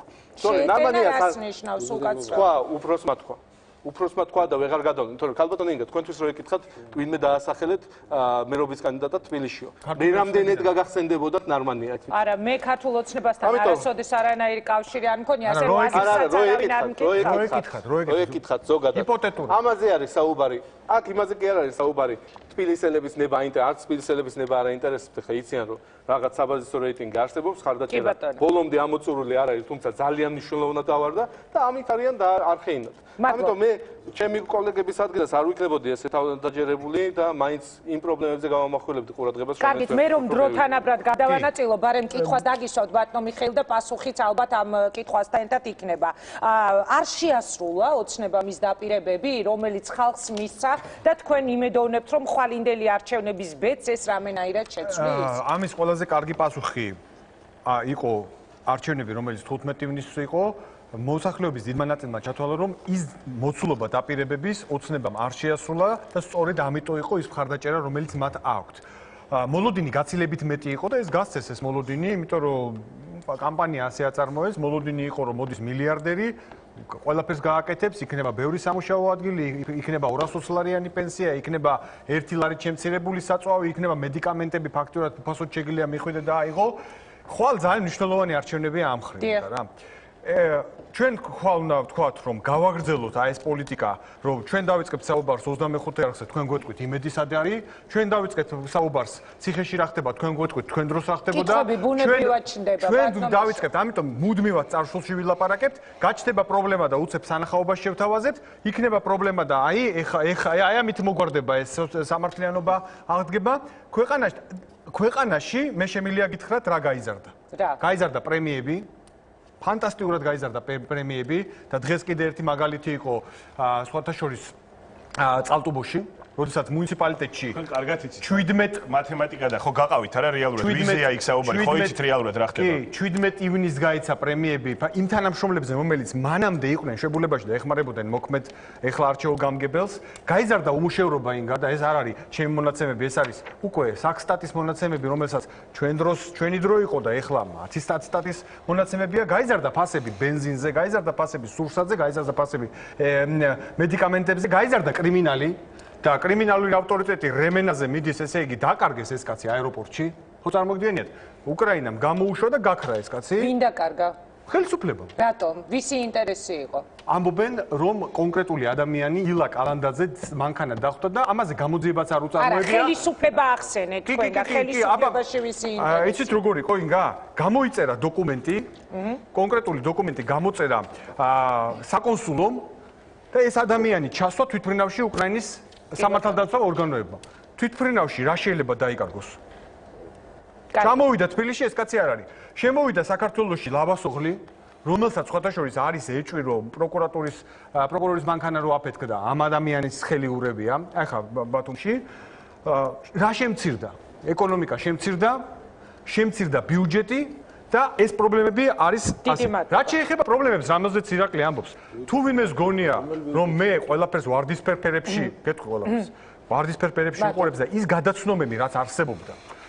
მე ამას არ ვხედავ და იმიტომ ვზივარ მე დღეს ოპოზიციაში, ის შეცდომები დაუშვით, არ იყო საკმარისი კონტროლი, იყო საკმაოდ უხეში დამოკიდებულება ხშირ შემთხვევაში, მაგრამ ეს არ ნიშნავს, რომ ის გაიმეორო ცუდი, რაც ჩემ დროს იყო და ის კარგი რაც უნდა გაგეკეთებინა, თავი იმართლა რომ ეხლა ყველაფერს ჯერ ამას გავაკეთებ და დიდი მადლობა. ძალიან დიდი მადლობა. ამიტომ საუბრობ ვინგა რომ არჩევანი დღეს ძალიან მარტივია ამის გაკეთება და ჩვენო თუ გინდათ რომ ჩვენმა ძვირფასო მოქალაქეებმა ნამდვილად უნდა მოხვიდეთ არჩევნებზე და არა იმიტომ რომ აქციები გამოაცხადეთ ვინგა თუ შეიძლება დავამთავრებ არა იმიტომ რომ აქციები გამოცხადდა ესეც ძალიან კარგია რომ ბიზნესი ჩაერთო ამაში და აქტიურად აკეთებს ამის პროპაგანდირებას მივესალმები ამას და გააგრძელონ ეს უკეთესი იქნება უფრო ხშირად გააკეთონ, იმიტომ რომ სწორედ ამ არჩევნებმა მეორე ტურმა მისცა საშუალება ჩვენ მოსახლეობას, რომ ხელისუფლება კიდევ უფრო მეტ საქმის გაკეთებაზე წავა. დიდი მადლობა, უპასუხეთ. ჯერ მინდა პალიკოს უთხრა, რომ ძილობიან კაცად ვიცნობ მე მას. ჩვენ კანდიდატზე შეგეტენა, შემოგეტენა. ბოდიში მოვიხადე, როცა თქვი, რომ ტერმინია ესეთი ბატონზე. მე მინდა გითხრათ, ბატონ პალიკო, ტერმინებსაც ვიცნობ ძალიან კარგად და მინდა უბრალოდ გითხრათ რა. არაფერი შეურაცხყოფა მე თქვენი კანდიდატისთვის არ მიმიყენებია, არც ვაპირებ ამის გაკეთებას, თქვენგანაც მოვითხოვ მეტ პატივისცემას. რაც შეეხება მოსაზრებას და ახლა მუდმივად იმაზე ნართაულებს, რომ ახლა ბიძინას ფავორიტია დათო ნარმანია და ეს თურმე მისი ნაკლია, მისი ნაკლი კი არა, მისი უპირატესობა. უნდა გითხრათ მთელი თემა მაცალეთ ახლა უსვენდით თქვენ ამბობთ არაკრაკები და მაჭავარიანი ხო არ მომიღია ერთი წუთით ბიძინას რჩეული იყო ნამდვილად დათო ნარმანია ჩვენ დაუჭირებთ ხარი და მიმაჩნია რომ პირველი მერი ეყოლება თბილისს რომელიც არ არის პოლიტიკური ასე ვთქვათ ბატალიების მოსურნე და პოლიტიკური მას უნდა ქალაქს მიხედოს და აყენოს ფეხზე და მე ვფიქრობ ძალიან მოეწონება თბილისს ასეთი მერი რომელიც მიხედავს მას ბიძინა ივანიშვილის პოლიტიკიდან წავსვის მეც ირაკლის მთელი გუნდი წინააღმდეგნი ვიყავით ბიძინა ივანიშვილი რასაც გააკეთებს ყველაფერს კაია კონკურენტები ეყოლება მომისინე კაი ეხლა ბიძინა ივანიშვილს რომ დომებოდა მომისინეთ რომ ვიცი რომ ეჭვიანობ მაგრამ რასიზამ ესეთია ცხოვრება ესეთი ეჭვიანობთ ნამდვილად რეიტინგის წყობეთი გვადარდა არ უნდა პოლიტიკაში დარჩენა ის ადგადა წავიდა პოლიტიკიდან ჩვენი დიდი წინააღმდეგობის მიუხედავად ის რომ ჩვენ ახლა დღეს ურთიერთობა გვაქვს ბიძინა ივანიშვილთან მაქვს მე პირადად მაქვს ურთიერთობა ძალიან მიყვარს ძალიან პატივცემ ამ ადამიანს ხშირად ამა კომუნიკაცია მირჩევნია უფრო ხშირად გქონდეს და აი ეს მე ვფიქრობ რომ ამაზე მუდმივად ზახილი რაღაცა ბიძინა ივანიშვილს აქ თავისი საყვარელი საქმეები ძალიან ბევრი და ჩვენთვისაც არის ძალიან სერიოზული რა თქმა უნდა მე ვიცი რომ იმასაც გააკეთებს ძალიან კარგად თემა შემდეგი რაც მინდა ვთქვა წარსულში ჩარჩენა ნამდვილად არ მინდა. ინგა ერთი წუთი მომეთით რა. ერთი წუთი დასასრულს ბოლოს ყველას მოგწევთ. საქართველოს ეკონომიკა არ არის იდეალური, მაგრამ მილიარდით არ გარღვეულა საქართველოს ეკონომიკა. შარშან 600 მილიონით ნაკლები შემოსავალი მიიღო. 600 მილიონით ნაკლები შემოსავალი მიიღო. მილიარდი ციფრი თქვენ ძალიან მოგწონთ და ყურში ხშირად ატრიალებთ. შემოსავლის ნაწილში დაიკლო ხარჯვით ნაწილშიც დაიკლო და არავით არის ვალდებულება ჩვენ რომელიც არ შევასრულეთ არ დაგვჩენია შარშან. წელს 5%-ის ნაცვლად. 5% პალიკო არ მაცლი. პალიკო არ მაცლი. იმიტომ არ მაცლი რომ არ წავედი მაცალე რა ჩემ დროში ნაცარს აყრი. ძალიან გამდენი დრო აღარ გვაქვს მოდით ჩვენ სამომრჩეველს ქართული ოცნების სამომრჩეველს და მინდა ქართული ოცნების სამომრჩეველმა იცოდეს. ეკონომიკური ზრდა 5%-იანი დაგეგმილი 6 თვის განმავლობაში საშუალოდ არის 6.3%. ჩვენ თქვენ ეს არ ნიშნავს იმას, რომ ასეთ ღარიბ ქვეყანაში ეს საკმარისია, მეტია საჭირო, მაგრამ რაც გაკეთდა, იმას უბრალოდ ჩამოთვლი და ვიტყვი. საყოველთაო ჯანდაცვის პროგრამა, რომელიც არის ძალიან სერიოზული და მასშტაბური პროგრამა, არის 2014 წლის ბოლომდე 82 ახალი ამბულატორი მშენებლობა, რომელიც არ განხორციელებულა ბოლო წლების განმავლობაში. თქვენს ტემპში ვიტყვი რა, ყველაფერს და მაცალეთ ოღონდ რა. 2014 წლიდან ესე იგი არის C-ჰეპატიტით დაავადებული პირებისთვის 60%-იანი ფასდაკლებით მკურნალობა, არის ექიმის ხელფასი 450-დან 650-მდე გაზრდილი, 300 ლარიდან 455-მდე ექთნის, ეს სოფლის ექიმებს შეეხება. 2011 წელს 0 ლარი იყო ჩადებული და 500 ლარით საკეისრო კვეთა ფინანსდება 800 ლარის ფარგლებამდე, მშობიარობა უფასოა. 2014 წლიდან დეკრეტული შობილება 1000 ლარი გახდა, 600 ლარი იყო. გეტყვით იმასაც, რომ თაში და ბარში 200 ლარი და 150 ლარი არის ყოველ მესამე შვილზე ყოველთვიური დახმარება. არ მინდა კარგია. არ ვახდენ. არა, თქვენ აგეულობთ საკეთებ ხარჯს. უფრო მარტივ რაღაცას ავიღოთ ეს ბუკლეტი. არ მინდა მაცალე. თუ შეიძლება ფერმერი ახმარებას იღებს არ მასწავლებს, იმიტომ რომ არ შეამოვნებს ამის თქმა. ხომეურები წარსულში არა. ერთი გვერდი აიღე და იმ გვერდზე გეტყვი რა ეს არის მომავალი და ეს არის გაკეთებული. 275 აუცილებლად. ნიკამელია მეყოლება დღეს თუ უნდა მასწავლა. ეს წინადადება მაქვს. გადაშალეთ ნებისმიერ აგროკრედიტით და გეტყვით რა არის არასწორი. ესე იგი, ინგა ხო ხედავ. ტაქტიკა აქვს, არ მაცილებს, არ უნდა. კრიმინალთან დაკავშირებით გეტყვით ერთ რამეს. ძალიან ბევრი თემაა კიდე. უნდა გითხრათ, არ ვიცი, მე ირაკლის გადავწევ ამას თემას. ამ თემაზე კრიმინალთან დაკავშირებით, კრიმინალის დასთან დაკავშირებით ამ ამბობენ, როდესაც ესე იგი დღეს მოხდა სრულიად უპრეცედენტო შემთხვევა. 2 ტონა და 800 კილოგრამი ჰეროინი იქნა დაკავებული საქართველოში. ამერიკის სახელმწიფო დეპარტამენტის დასკვნებში იყო ხოლმე, რომ საქართველო არის ნარკოდერეფანი, ნარკოტრანზიტის დერეფანი და უპრეცედენტო რა ჯამურად რა იყო, რამდენი ნარკოტიკი არის წინა წლების განმავლობაში. აი გეუბნები, ყველანაირი რეკორდი მოიხსნა და მინდა მიულოცო იმას, ვინც ეს უმაგალითო ოპერაცია ჩაატარა, ძალიან სერიოზული რამ არის და მე ვფიქრობ, რომ ის რომ კრიმინალთან დაკავშირებით რაღაც ესე იგი საუბრები მიდის ხოლმე, რომ გაზრდილია რაღაცა და არის მხოლოდ რიტორიკით ეს ყველაფერი ყოველგვარი დასაბუთების გარეშე, ეს მინდა იცოდე საქართველოს. კარგი, დიდი მადლობა. თითო წუთს გაძლევთ და ვასრულებ გადაცემის ამ ბლოკს. ძალიან მოკლედ პირველი ბატონზე შეურაცხყოფები არ არის ჩემი სტილი, უბრალოდ ვიდრე მე მომცემდეთ შენიშნებს.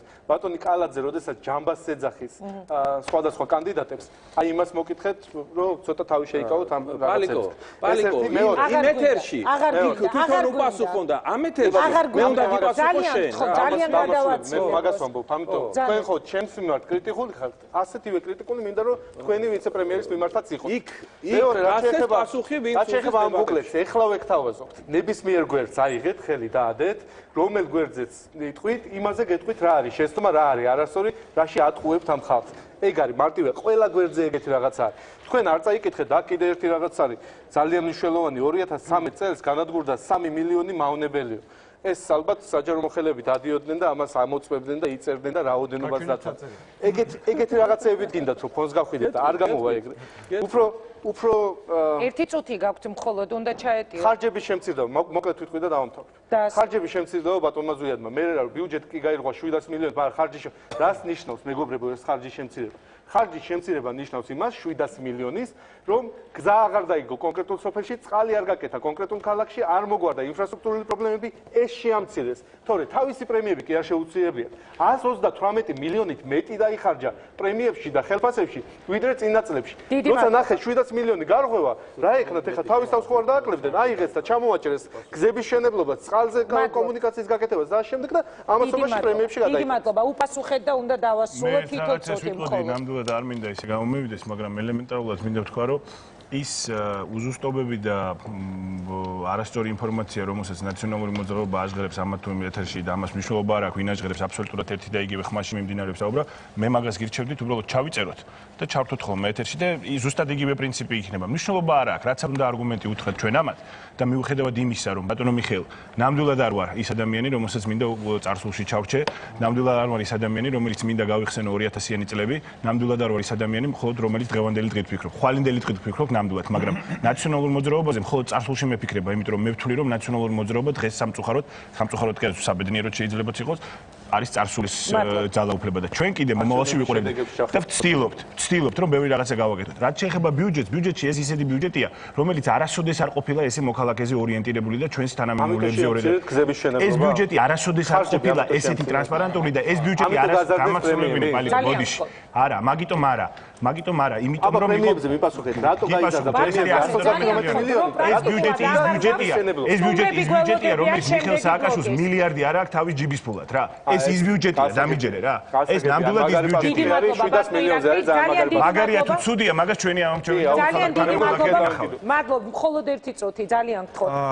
მე მინდა კიდე ერთხელ ვთხოვ ამომრჩეველს რომ მობრძანდეს. დებატები ძალიან კარგია, მაგრამ ცხოვრება სულ სხვა რამეა. ჩვენ ამომრჩეველს უნდა კონკრეტული, უნდა სამუშაო ადგილები, უნდა ეკონომიკის წინსვლა, უნდა რომ ყოველდღიური სარგებელი მიიღოს. ჩვენ ამარჩევნებმა ერთი რამე დაგვანახა, რომ ამას მართლა გულწრფელად გირჩევთ რა. ჩვენ რომ თავის დროზე სწორად შეგვეხედა, რას გვეუბნებოდა ოპოზიცია, ბევრად მეტ სარგებელს მივიღებდით. ნუ დაგვემსგავსებით იმაში, რაც არ უნდა დაგვემსგავსოთ. და მეორე, ჩვენ ამ არჩევნებზე, პალიკო მისაუბრა ხონზე, თერჯოლაზე, ბათუმზე, თბილისზე, მოუწოდებთ ჩვენ ამომრჩევლებს მოვიდნენ, იმიტომ რომ ჩვენ დავიცავთ ხმებს. ჩვენ დავიცავთ მათ არჩევანს, ჩვენ დავიცავთ იმას, რომ ამ ქვეყანაში უფრო მეტად წინ წავიდეს ქვეყანა და არ გაჩერდეს და არ იყოს საუბარი წასულზე, არ იყოს საუბარი. მადლობთ. მე მინდა ვთქვა ესეთი რაღაცა რა. არა, აუცილებლად უნდა ვთქვა, დღეს ჩვენს ქვეყანაში ტარდება ისეთი არჩევნები, რომელიც არასოდეს არ ჩატარებულა. ბატონო მიხეილ, მარნეულში ვნახეთ თქვენი არჩევნები, თქვენი ავანტურისტული მიდგომა მარნეულში. აი მარნეულში ვნახეთ. არ გინდა, იგა მე გავჩერდი. 195,000 ბათილის სადიხო. დაგამშვიდებ. კარგი, პასუხია სახელმწიფო დაიცავს თქვენ ხმებს. მე ვნახე როგორ იცავს სახელმწიფო ხონში, ხო? ძალიან დიდი მადლობა. სახელმწიფო დაიცავს ხმებს. ბატონზია დრო აღარ გვაქვს პრაქტიკულად. მე რატომ ჩაგრავთ? კარგი, ნახევარი წუთი ძალიან გთხოვთ, იმიტომ რომ მართლა გამაგდებენ ეთერიდან ძალიან ვაცი. არა, მე მინდა უთხრა ყველას, რომ ხა ჩვენი კოლეგების ტაქტიკა არის, რა თქმა უნდა, რაც არ უნდა ვთქვა, ყველაფერზე აქვს თავისი პასუხი გამზადებული. ერთი რამ მინდა ყველას უთხრა, რომ მართლა ცვალ არის ისეთი არჩევნები, როდესაც სახში ჯდომა ნამდვილად არის, მე ვფიქრობ, ერთგვარი უპასუხისმგებლობა საკუთარი ქვეყნის მომავლის წინაშე და საკუთარი ქალაქის მომავლის წინაშე. მე თბილისსაც გულისხმობ, რუსთავსაც გულისხმობ, ყველა ქალაქს გულისხმობ და დიდი სურვილი მაქვს, რომ ხვალ აქტიურობა ნახო ქალაქში, იმიტომ რომ ამ ქალაქს ბევრი პრობლემები აქვს და ისეთი კაცი, როგორიც არის დავით ნარმანია, ამ საკითხს კარგად მოაქვს. ნახო, დაველოდოთ ხვალინდელ დღეს, როგორ დასრულდება ხვალინდელი არჩევნები. დიდი მადლობა. მოაგვარა და ნარმანია მოაგვარა. კარგი, ძალიან დიდი მადლობა. მიდიხარ თუ არა? მოდის დებატებზე. მიდიხარ თუ არა? ადამიანი ამ სტუდიაში ბევრჯერ აქვს ნახევრად. მიდიხარ თუ არა არჩევნების მეორე ტურზე ჯერჯერობით 10,000-მდე ზარი არის შემოსული და უმეტესობა ამბობს 8,000-მდე ჩვენი მაყურებელი ამბობს, რომ იგი მიდის არჩევნებზე. ეს იყო პოლიტიკოსების დებატები, მაშასე მე დავემშვიდობები პავლე კუბლაშვილი, მიხეილ მაჭავარიანი, ზვია ძიზიკური და ირაკლი ჩიქოვანი იყვნენ ჩვენი გადაცემის სტუმრები და სწორედ დღეს, როდესაც ჩვენ აქ საუბრობთ იმაზე, რომ ხვალ დავუშვათ ქართული ოცნების საარჩევნო შტაბის ხელმძღვანელი აძლევს ხმას საბურთალოზე, მე რაღაცნაირად ასე დავიწყე ეს გადაცემა და ეხლა ლოგიკური იქნება ისევ ამ თემის კვალდაკვალ რომ განვაგზო გადაცემა. ნაციონალური მოძრაობის შტაბის უფროსი ხმას მისცემს მატროსოვზე. დღეს გიგი უგულავას მხარდამჭერი აქცია გაიმართა მშვიდობის ხიდზე, გიორგი ნიორაძე ჩაგვერთვება თავის სტუმრებთან ერთად და მე რამდენიმე წუთში შეკითხვით გადავალ ჯასუხ ჩარკვიანთანაც. გიორგი, გისმენთ? საღამო მშვიდობისა, გიგი უგულავა უკვე მერვე დღეა პატიმრობაში იმყოფება. საზოგადოების ცნობილი სახეების ერთი ნაწილი კი გიგი უგულავას ხარდასაჭერ აქციებს მართავს. უნდაბრევია, ეს ხარდასაჭერი ვიდეო რგოლები დღეს სოციალურ ქსელებში დღეს დილიდან დაიწყო და სწორედ ამ ვიდეო რგოლების გამოჩენის შემდეგ საზოგადოების მეორე ნაწილის კრიტიკა დაიმსახურა იმ ადამიანებმა, რომლებიც გიგი უგულავას ხარდასაჭერად გამოდიოდნენ. დღეს ჩვენი გადაცემის სტუმრები იქნებიან ქაბატონი ლელა წორწომია, რომელსაც ვკითხავთ პირდაპირ კითხვათ, რატომ გადაწყვეტეთ, რომ გიგი უგულავას ესეთი ღია ხარდაჭერა გამოხატოთ? ის არის თქვენი მეგობარი, თუ გამოხატოთ ერთი კონკრეტული პოლიტიკური პარტიის მიმართ თქვენს ხარდაჭერას, თუ უბრალოდ გიგი უგულავას მერობის საქმიანობას აფასებთ კარგად და პოლიტიკური შეფასებებისგან მე ნამდვილად თავში ვიკავებ, იმიტომ რომ ვფიქრობ, რომ არ იქნებოდა სწორი შემგან, უბრალოდ მე მინდა ვისაუბრო გიგი უგულავაზე, როგორც ჩემს მეგობარზე და მისი მერობის პერიოდში გაკეთებულ კონკრეტულ საქმიანობაზე. ხა თქვენ შეგეძლიათ თქვენ დღეს რომ გიგი უგულავა შეიძლება იყოს უდანაშაულო და ის ყველაზე იცით რა არის მე ამაზე კომენტარს ვერ გავაკეთებ იმიტომ რომ მიმდინარეობს სასამართლო პროცესი და შესაბამისად რა თქმა უნდა ეს არის მათი პრეროგატივა. უბრალოდ მე ჩემი ჭრილიდან რა შემიძლია თქვა კონკრეტულად ამ ადამიანზე. ის რომ მე ამ ქალაქში დავიბადე, აქ ცხოვრობ და მე მახსოვს 90-იან წლებში როგორ ინგრეოდა ეს ქალაქი. და რა თქმა უნდა მახსოვს ძალიან კარგი მეხსიერება მაქვს მახსოვს ის პერიოდი როდესაც დაიწყო ამ ქალაქის მშენებლობა თუნდაც ახლა ჩვენ რო გავიხედოთ აი ეს ლამაზად განათებული აღდგენილი აივნები რომელიც არის მაგრამ აქ ახალს მე არაფერს არ ვამბობ უბრალოდ მე მინდა შევეხო უფრო აი იმ სოციალურ თემებს იმ დახმარებებს რომელიც კონკრეტულად ამ ადამიანმა გააკეთა კონკრეტული ადამიანებისთვის იმიტომ რომ მე მოვისმინე ესეთი ინფორმაცია რომ ეს ადამიანი პოპულარულ ადამიანებს და კონკრეტულ ადამიანებს ეხმარებოდა არა ეს ნამდვილად ესე არ არის იმიტომ რომ ძალიან ბევრი ადამიანი მე ვინც ვიცი და ეს ეხმარებოდა ეს არის მე ჩემთან როგორც მოდიოდნენ ადამიანები და მე დაუშვათ ვისაც არ ქონდა სიტყვაზე ლაპარაკო ხდობა და მე მიმართავდი მას დასახმარებლად რა მნიშვნელობა ვინ მივიდოდა მასთან შედეგი იყო ყველაზე მთავარი იმიტომ რომ ძალიან ბევრი ადამიანს ვისაც ჭირდებოდა ოპერაცია ვისაც ჭირდებოდა მედიკამენტი ძალიან ბევრი ადამიანს სიცოცხლე შეუნარჩუნა ამ ადამიანმა თავისი დახმარებით და ისი რა არის არ მინდა ესე დავწრულმამდე მაგრამ აი კონკრეტულად ის სახლი რომელშიც ჩვენ ცხოვრობთ ხო რომელსაც უწოდებენ ვარსკვლავების სახლს იქ ეს არის აზბინიანი სახლი იქ ცხოვრობს ლელა წორწომია კახაბე ცისკარიძე დათო დოიაშვილი ნიკა მემანიშვილი ნატო ბეტონიძე ეკა ბესელია მამუკა ღლონტი ავთანდილ სკვიტინიძე ეს თუ რამოდენიმე ადამიანი ჩამოვთვალეს აზბინიან სახლში ძალიან საზოგადოების რაღაც გარკვეულ ნაწილს მართლაც შეიძლება გაუშვეს ეს შეკითხვა რომ ლელა წორწომიამ რაღაცა კონკრეტული ხელისუფლების პირობებში შეიძლება თქვენ ძალიან ვარსკვლავებს ბრძანდებით საქართველოს და იყავით პრივილეგირებული ანუ ეს რითი ვიყავი პრივილეგირებული უფრო მეტი კონცერტი შეიძლება და გქონოდათ არა ჩემო კარგო მე ერთადერთი რაც შემიძლია გითხრათ აბსოლუტურად იმიტომ რომ თავიდან როდესაც უბრალოდ მე ხა ერთი წამით იმ ბინაზე დავამთავრებ და 2004 წელს როდესაც მშენებელმა ეს ბინა მიატოვა რომ არ ყოფილიყო გიგი უგულავა დღეს ეს სახლი არ იქნებოდა აზბინიან სახლზე მოყლაპარაკი როცა ეს აბსოლუტურად მისი პრეროგატივაში და მის იმაში არ შედიოდა იმიტომ რომ ეს ხო კერძო ესე ვთქვათ ინვესტორის პრობლემა და ამ ადამიანმა გააკეთა ის რომ ჩვენ შევედით და ცხოვრობთ ამ სახლებში იმიტომ რომ ძალიან ბევრი პრობლემა ქონდა ეს ერთი შემდეგ ისეთ არის კონცერტი სახელმწიფო დაფინანსებით რა კონცერტებიც ტარდებოდა ეს იყო ახალი წელი და ეს იყო თბილისობის ესე ვთქვათ დღესასწაული, როდესაც ჩვენ ვიყავით კონკრეტულად სახელმწიფოსგან ესე ვთქვათ დატვირთულები. მე მაგალითად გეტყვით, იგივე ახლა აი ამ პირობებში, ამ დღევანდელი ახალი მთავრობის პირობებშიც მე ბოლო კონცერტი მქონდა ახალ წელს. ფაქტურად ჩემთვის ახლა მართალი გითხრა დიდად არაფერი შესულა და ამიტომ პრივილეგირებული ესე ვთქვათ ჩვენ არ ვიყავით, უბრალოდ ეხლა სოციალურ ქსელებში მე წავიკითხე ჩემი კოლეგები, ჩემი მეგობრები ძალიან ბევრი წერილი, სადაც ძალიან ცლად წერს ნიკა მემანიშვილი. რა გაკეთებული კონკრეტულად ჩემი პროფესიის ადამიანებისთვის. აქ არ არის საუბარი კონკრეტულ ჟანრზე. ესე ვთქვათ და სხვათა შორის ჩვენი ესე ვთქვათ განხრა საესტრადო და პოპულარული მუსიკა ეს არის ერთადერთი ესე ვთქვათ მიმართულება რომელიც სახელმწიფოსგან არასოდეს არ ფინანსდებოდა. ეს ერთი მინდა თქვა. მე სოციალურ ქსელებთან დაკავშირებით სტეფანეს კომენტარი იქნება საინტერესო. დღეს ძალიან ესეთი კრიტიკაც გაისმა ხარდაჭერების მისამართით რომ სად იყვნენ ეს ადამიანები პირობითად დღეს რომ გიგი უგულავას იცავდნენ, როდესაც გირგვლიანის ქსელებს მოდით ესე ძალიან მუსიკოსებს ბრძანდებით სერიოზულად მიუდგებით იქიდან გამომდინარე რომ ეს ყველა მიცის რომ სოციალური ქსელი არის ვიწრო სეგმენტი, მით უფრო ვიწრო სეგმენტი არიან ადამიანები რომლებიც წერენ და მე მესმის მათი, იმიტომ რომ შესაძლებელია ადამიანები რომლებიც ძალიან სოციალურად უკიდურეს მდგომარეობაში არიან გაურკვეველი მიზეზების გამო გამოხატონ მათი აზრი.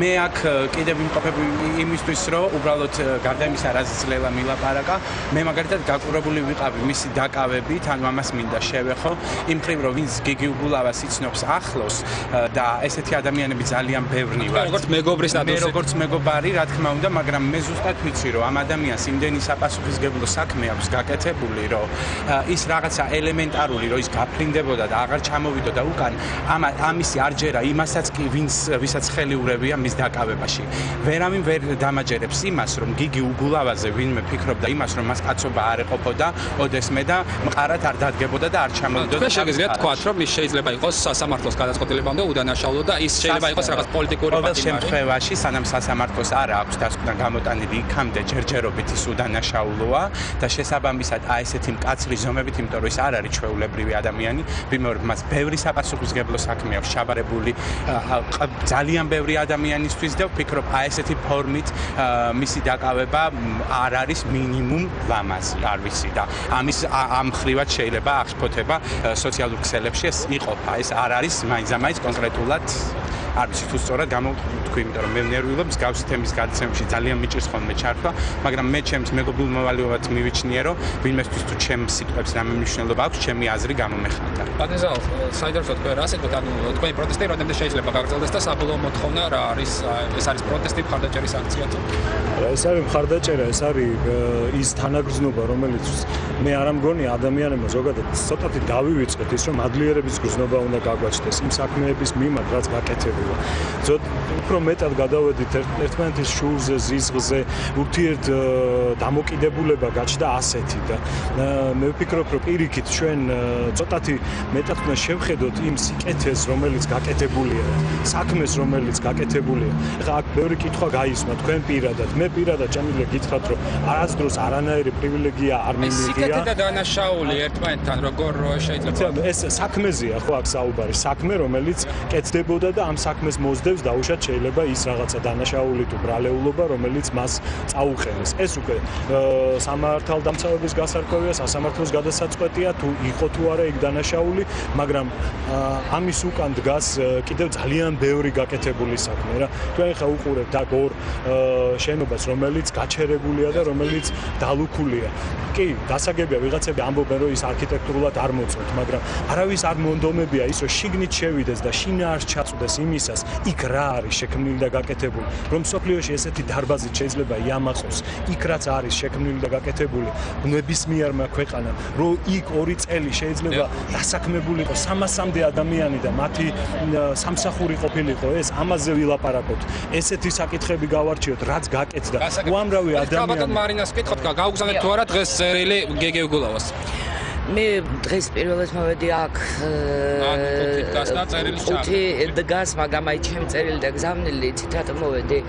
მე მოვედი როგორც ჩვეულებრივი მოქალაქე. მე ვერ ვიტყვი რომ გიგი უგულავა ჩემი უახლოესი მეგობარია, როგორც ჩემი მეგობრების. უბრალოდ მე არ მქონდა უფლება არ მოვსულიყავი, რომ ძალიან მიუღებელია პირადად ჩემთვის ის ფორმა და შინაარსი, როგორც იყო ბატონი გიგი დაკავებული. პირველ რიგში ფორმაზე მაქვს ლაპარაკი, რომ დააკავის როგორც რაღაცა საოცარი დამნაშავე, დაადეს ბორკილები, რომელიც აბსოლუტურად წყნარად შეეძლოთ არ გაეკეთებინათ.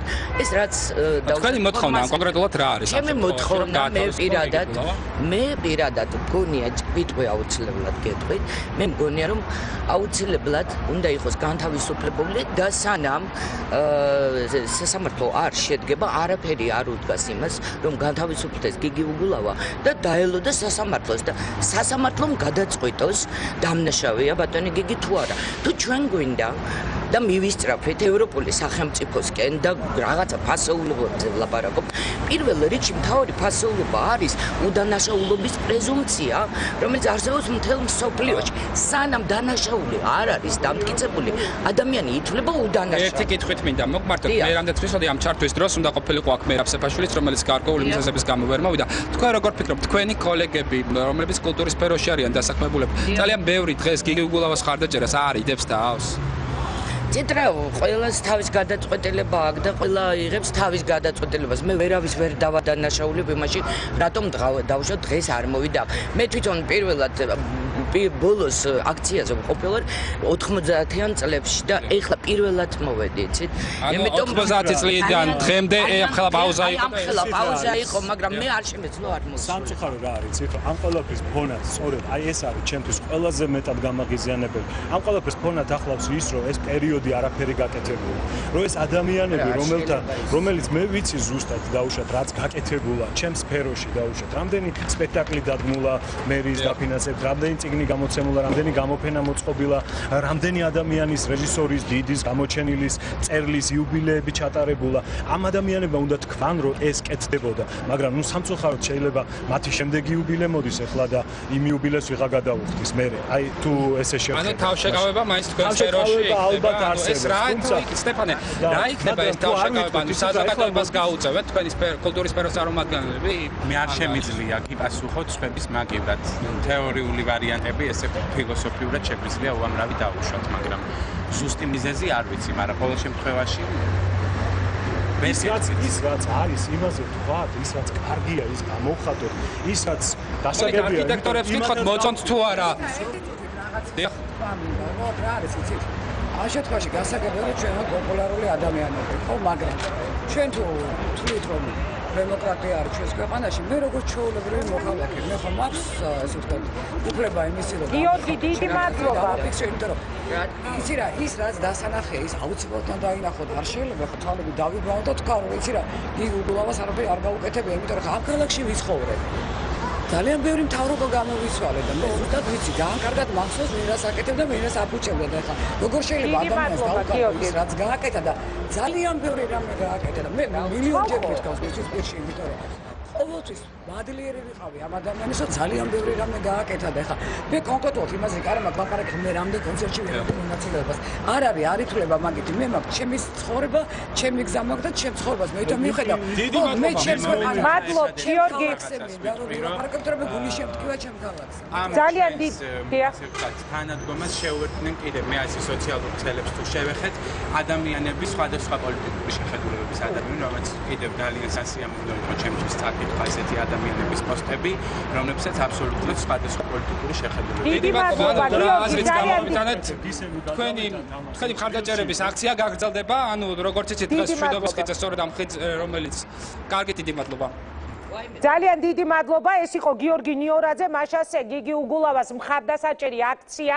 ხელოვანთა ნაწილი რომელმაც დღეს მოაწყო სწორედ ეს აქცია და ისინი აფიქსირებდნენ საკუთარ მხარდაჭერას დედაქალაქის ყოფილი მერის დაპატიმრებული მერის მიმართ ახლა კი ჯანსუღ ჯარკვიანი გვერდება პირდაპირ ეთერში პოეტი საღამო მშვიდობის ბატონო ჯანსუღ მინდოდა რომ დღევანდელი გადაცემა მოგესმინათ და ერთგვარი ანალიზი მოვისმინოთ ეხლა ჩვენ თქვენი რა სიტყვით ვნახეთ ადამიანები რომლებიც დაპატიმრებულ უგულავას მხარდაჭერას უცხადებენ ვნახეთ პოლიტიკოსები რომლებიც რომლებმაც ურთიერთბრალდებების ერთგვარი კორიანტელი დააყენეს სტუდიაში როგორი არის თქვენი შეფასება პოლიტიკური პროცესებისა არჩევნების მეორე ტურის წინასაღამოს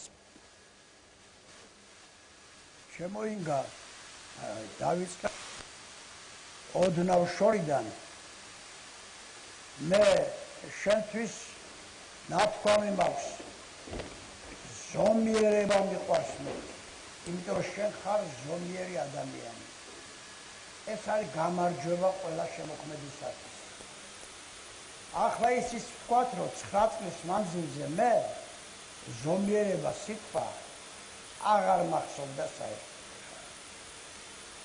ეხლა მანდ გამოდიოდა ზვიად ძიძიგური და ირაკლი ჩიქოვანი. აი ამის გამო მინდა ზომიერებაზე ვილაპარაკო.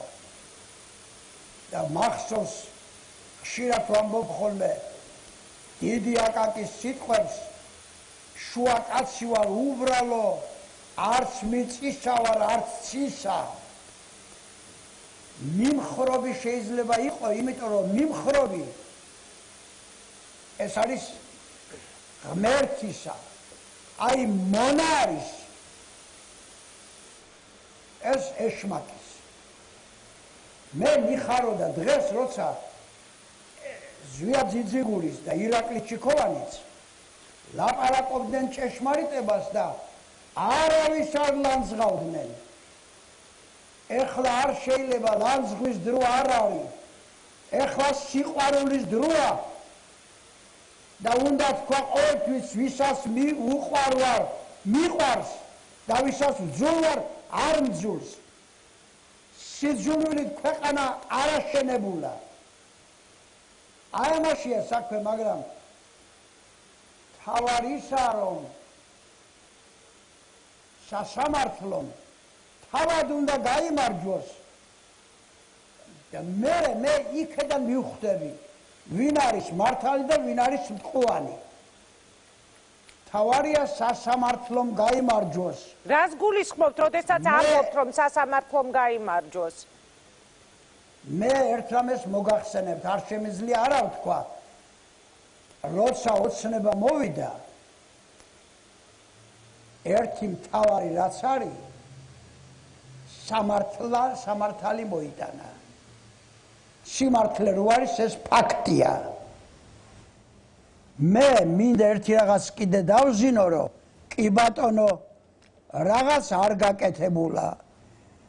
ბევრამ არ გაკეთდა. თქვათ მე ყოველთვის მომხრე ვიყავი, რომ ყოფილიყო ადამიანებს ქონდათ თავიანთი პენსია ნორმალური. დიახ. მაგრამ რატო უნდა დავივიწყო ის რაც გაკეთდა? აი ამბობდნენ სოფლის მეურნეობაზე. აშენდა სოფლის მეურნეობა. თქვენ ფიქრობთ როსალაპარაკია ხალხის როსალაპარაკია ხალხის დაზღვევაზე. დაზღვეულია ხალხი. то ბევრი რაღაცები გაკეთდა თქვენი ჭირიმე და რაღაცა უნდა დაუჯეროთ ადამიანებს და ერთმანეთს ნუ გავლანძღავთ. მე არა ვარ ის კაცი, რომ გამიხარდეს ვიღაცის დაჭერა. დიახ. ჩემი ცხოვრება ვიბრძოდი, როგორმე კაცი ციხიდან გამომეშვა. რაში მჭირდება მე ვინმეს დაჭერა? ეხლა მახსენდება, რომ აი მერიაში შეიძლება ბევრი კარგი რამე არ იყო, მაგრამ როცა არსებობს მამუკა კაცარავა, შოთა მაღლაკელიძე, წერლობაზე გადაყოლილი პიროვნებები, ისინი არავისი არ იყვნენ ამ ქვეყანაზე. ისინი ეკუთვნოდნენ საქართველოს. და შენ ოცნებაში ხარ თუ ნაციონალი ხარ, საქართველოს უნდა ეკუთვნოდე და არ შეიძლება ბოღმით იარსებო ქვეყანაზე. გასაგები. მე ჩემდა თავად კიდევ ამბობ, რომ არავის ბოღმა არ ვეახლები, არ მინდა, არ ვსიამოვნებს. დიდი მადლობა, ბატონო ჯანსუღ, დიდი მადლობა, საინტერესო იყო თქვენი მოსაზრების მოსმენა პირდაპირ ეთერში. კიდევ ერთი პირდაპირი ჩართვა და უკვე სტუდიაში ჩემი შეკითხვები კონკრეტულად ნიკა მელიას სამწუხაროდ უნდა გავიმეორო, რომ 3 კვირის განმავლობაში ჩვენ ვაწარმოებდით მოლაპარაკებას, რომ არჩევნებამდე რამდენიმე საათით ადრე ჩვენს ეთერში შემდგარიყო დებატები, ან თუ დებატები არა პირისპირ ინტერვიუები მაინც ქართული ოცნების თბილისის მერობის კანდიდატმა დღესაც ასევე თავი შეიკავა ამ სტუდიაში მოსვლისგან, ასე რომ მე ნიკა მელიას დაუსვავ რამდენიმე შეკითხვას არჩევნების წინ, მანამდე ქართული ოცნების ოფისი და ნუკრი ქანთარია გვერდება პირდაპირ ეთერში. დიდი ბოდიში ბატონო ნუკრი, რომ გალოდინეთ, მინდოდა რომ მოგესმინათ იმ ადამიანების მოსაზრება, რომლებიც არიან სწორედ შოუ ბიზნესის წარმომადგენლები, ხელოვანები, ადამიანები, რომლებიც დღეს მხარდაჭერას უცხადებდნენ ნაციონალური მოძრაობის საარჩევნო შტაბის ხელმძღვანელს, რომელიც ხვალხმას მატროსოვზე მისცემს. რა სიტყვით თქვენ რეჟისორი ბრძანდებით და თქვენი გადასახედიდან შეფასებული ეს მოვლენა როგორია? გამარჯობა ინგა. მადლობთ გადაცემაში მონაწილეობისათვის. მოგესალმები ყველას, ვინც გვისმენს. არაფერი განსაკუთრებულს ვერ ვიტყვი, არაფერი ცუდი იმაში არ არის, რომ მეგობრები გულშემატკივრობენ ადამიანს, რომელიც ეხლა არის შეზღუდულ გარემოში. როგორც ჩანს, ესენი არიან მისი ახლობლები, მათ აქვთ გარკვეული მორალური ვალდებულებები და კარგია, რომ 90-იანი წლების შემდეგ ზოგიერთი მათგანი კვლავ გამოვიდა გარკვეულ აქციაზე. ასე რომ ცუდი ამაში არაფერი არ არის.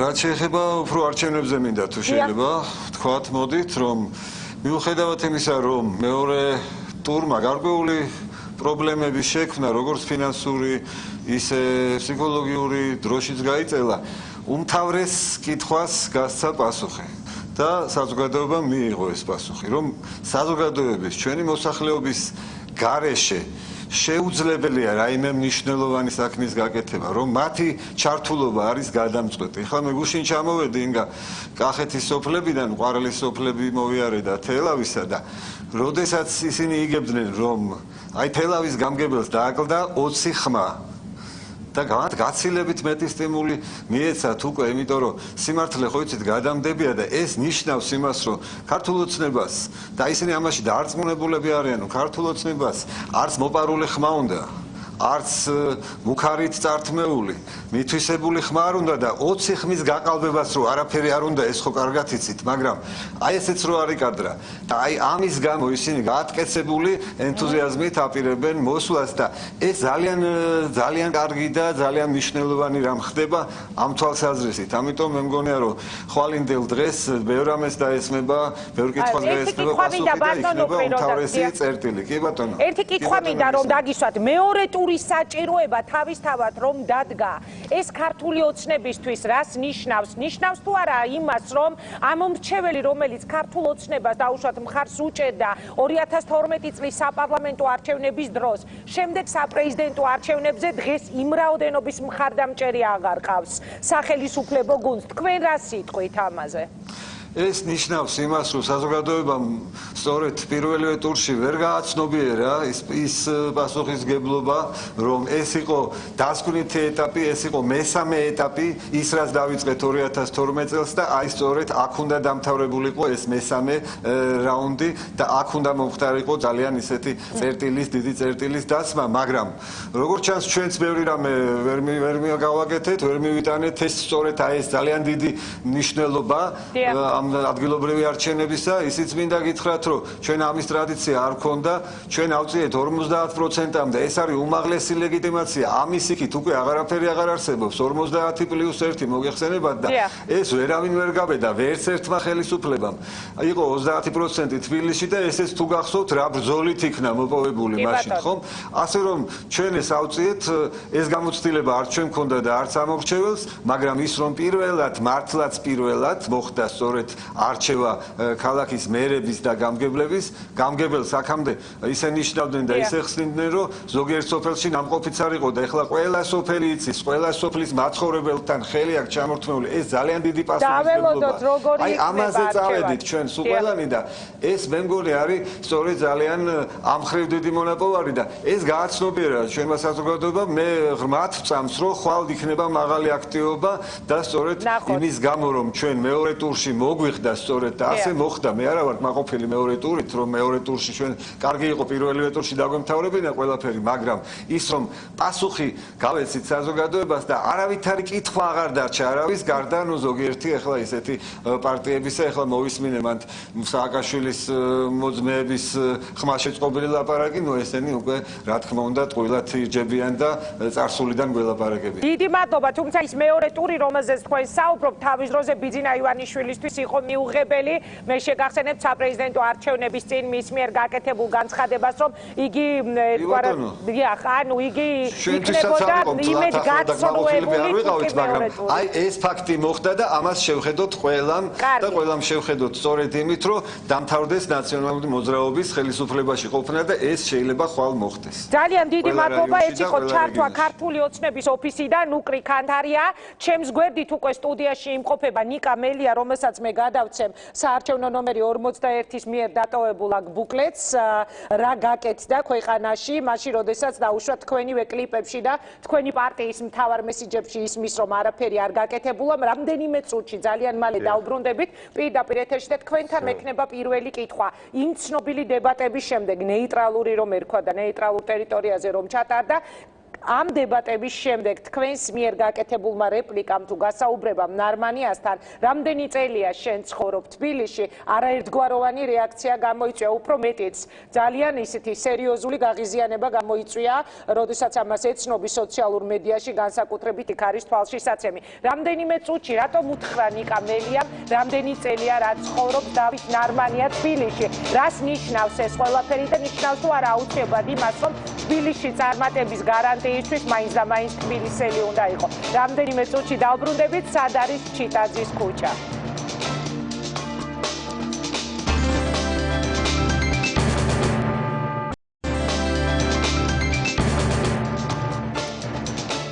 მაშასე ხვალინდელი ცხელი დღის წინ ბოლო ინტერვიუ ჩვენს ეთერში კიდევ ერთხელ ვიტყვი სამწუხაროდ დავით ნარმანიამ ქართული ოცნების კანდიდატმა დღევანდელ ეთერში მონაწილეობაზე უარი განაცხადა. პირობა ჩვენ არ დაგვირღვევია და ვინაიდან ეთერი ჰქონდა უკვე შეთავაზებული ორივე კანდიდატისთვის, დღევანდელ გადაცემას დაასრულებს სწორედ ნიკა მელიას. აღაუმშვიდობის კიდევ ერთხელ ბატონო ნიკა. ძალიან ბევრი კითხვა, რომელზეც თქვენ უკვე გაეცით პასუხი თქვენს დაპირებებზე, დაუშვათ ის, რაც კლიპებიდან იცის მაყურებელმა, ის, რაც იცის თქვენი არაერთი საეთერო გამოსვლიდან. მე მინდა რამდენიმე პოლიტიკურად საინტერესო შეკითხვის პასუხი მოვისმინოთ თქვენგან. პირველ რიგში, რას ნიშნავდა თქვენს მიერ გაკეთებული, ეს არ იყო განცხადება, რაღაც ერთგვარი დიალოგი შედგა იმ ნეიტრალური დებატების შემდეგ თქვენსა და დავით ნარმანიანს შორის, სადაც თქვენ მას დაუსვით ასეთი შეკითხვა. რამდენი წელია რაც თბილისში ცხოვრობ?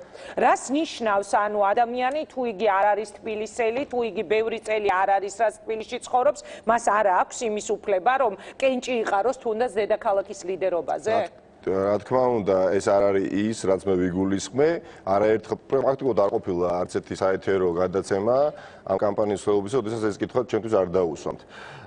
მე რაც ვთქვი გუშინ წინ თუ ავშთები, დღესაც იგივეს გავიმეორებ.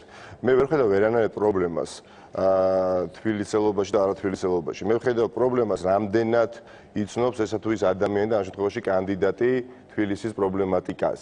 და ჩემის აზრით არა თუ გათავისებული და გათვითცნობიერებული არა აქვს ეს ჩემი მოსაზრება და რო არ თქვა ეს მაშინ არ ვიქნები გულწრფელი. არამედ არ ესმის უბრალოდ თბილისის პრობლემატიკა და ჩემი აზრი არის რომ უნარიც უკეთესეს იმედს ტოვებს რომ დამოუკიდებელი გადაწყვეტილება მიიღოს მან დედაქალაქში სადაც ქვეყნის მოსახლეობის მესამედი ცხოვრობს. ჩემის აზრით ვის თუ არა დედაქალაქის მერს უნდა კონდეს დამოუკიდებლობის ხარისხი მაღალი და სწორედ ეს ვიგულისხმე მე რაც შეეხება ჩიტაძეს ქუჩას ეს რეპლიკა წამოვიდა იქიდან რომ მან ჩემ გასაკვირად უბრალოდ ჩემი საცხოვრებელი უბნის საარჩევნო შემაჯამებელი ოქმი წამომიდგინა მათ შემდეგ რაც ერთ-ერთმა ჟურნალისტმა დასვა კითხვა თუ რამდენი ხმა ავიღე მე ჩემს საარჩევნო უბანზე და სრულად ორგანიზებულად სინქრონში მან წარმომიდგინა ის შემაჯამებელი ოქმი და ნიშნის მოგებით მითხრა რომ აი 19 ხმით მე დაგამარცხე შენს უბანზე რომელიც იმყოფება და მდებარეობს ჩიტაძეს ქუჩაზე და მე მას ვუთხარი რომ რეალურად წარმოუდგენელია რომ თქვენ გწოდნოდათ ეხლა მე-6 უბანი და წარმოუდგენელია რომ გწოდნოთ რომ მე-6 უბანი არის ჩიტაძეს ქუჩაზე იმიტომ რომ ეს ვიღაცამ გადმოგცათ და დაგიწერათ რომ აი ეს წარმოგედგინათ ღია ეთერში. ეს იყო და რა თქმა უნდა, არავინ არაფერს არ გიწერთ, დაუშვათ იგივე პარტიიდან, არავინ არაფერს არ გიწერდათ, არავინ არ უსვამ და ხათ თქვენი მთავარი მესიჯები რა უნდა ყოფილიყო. ჩემის აზრით ის, რაც მან შემაჯამებელი ოქმთან დაკავშირებით გააკეთა, მსგავსი რაიმე წინასწარი მომზადებული ასე ვთქვათ ფანდი, ასე რბილად რო ვთქვათ, ნამდვილად არ ყოფილა, არასოდეს რა თქმა უნდა არის ჟელობა, არის პოლემიკა, მაგრამ საბოლოო სიტყვა ვინც მე მიცნობს ის ადვილად დამეთანხმება არის ჩემზე ვინაიდან დედაქალაქის მერობის კანდიდატი როდესაც ხარ და გააქვს პრეტენზია მე ვთვლი რომ აბსოლუტურად დამოუკიდებელი ვარ ნამდვილად ეხლა მეუბნებოდნენ ხშირად რომ და მუსირებდა საზოგადოებაში რომ აი გიგი უგულავას ქოლგის ქვეშ იქნება გიგი უგულავას ქოლგის ქვეშ იქნება ნუ იმ ხალხმაც ალბათ დაიჯერა ეხლა იმდენი ისაუბრესო ეს ადამიანი წინასწარ-პატიმრობაში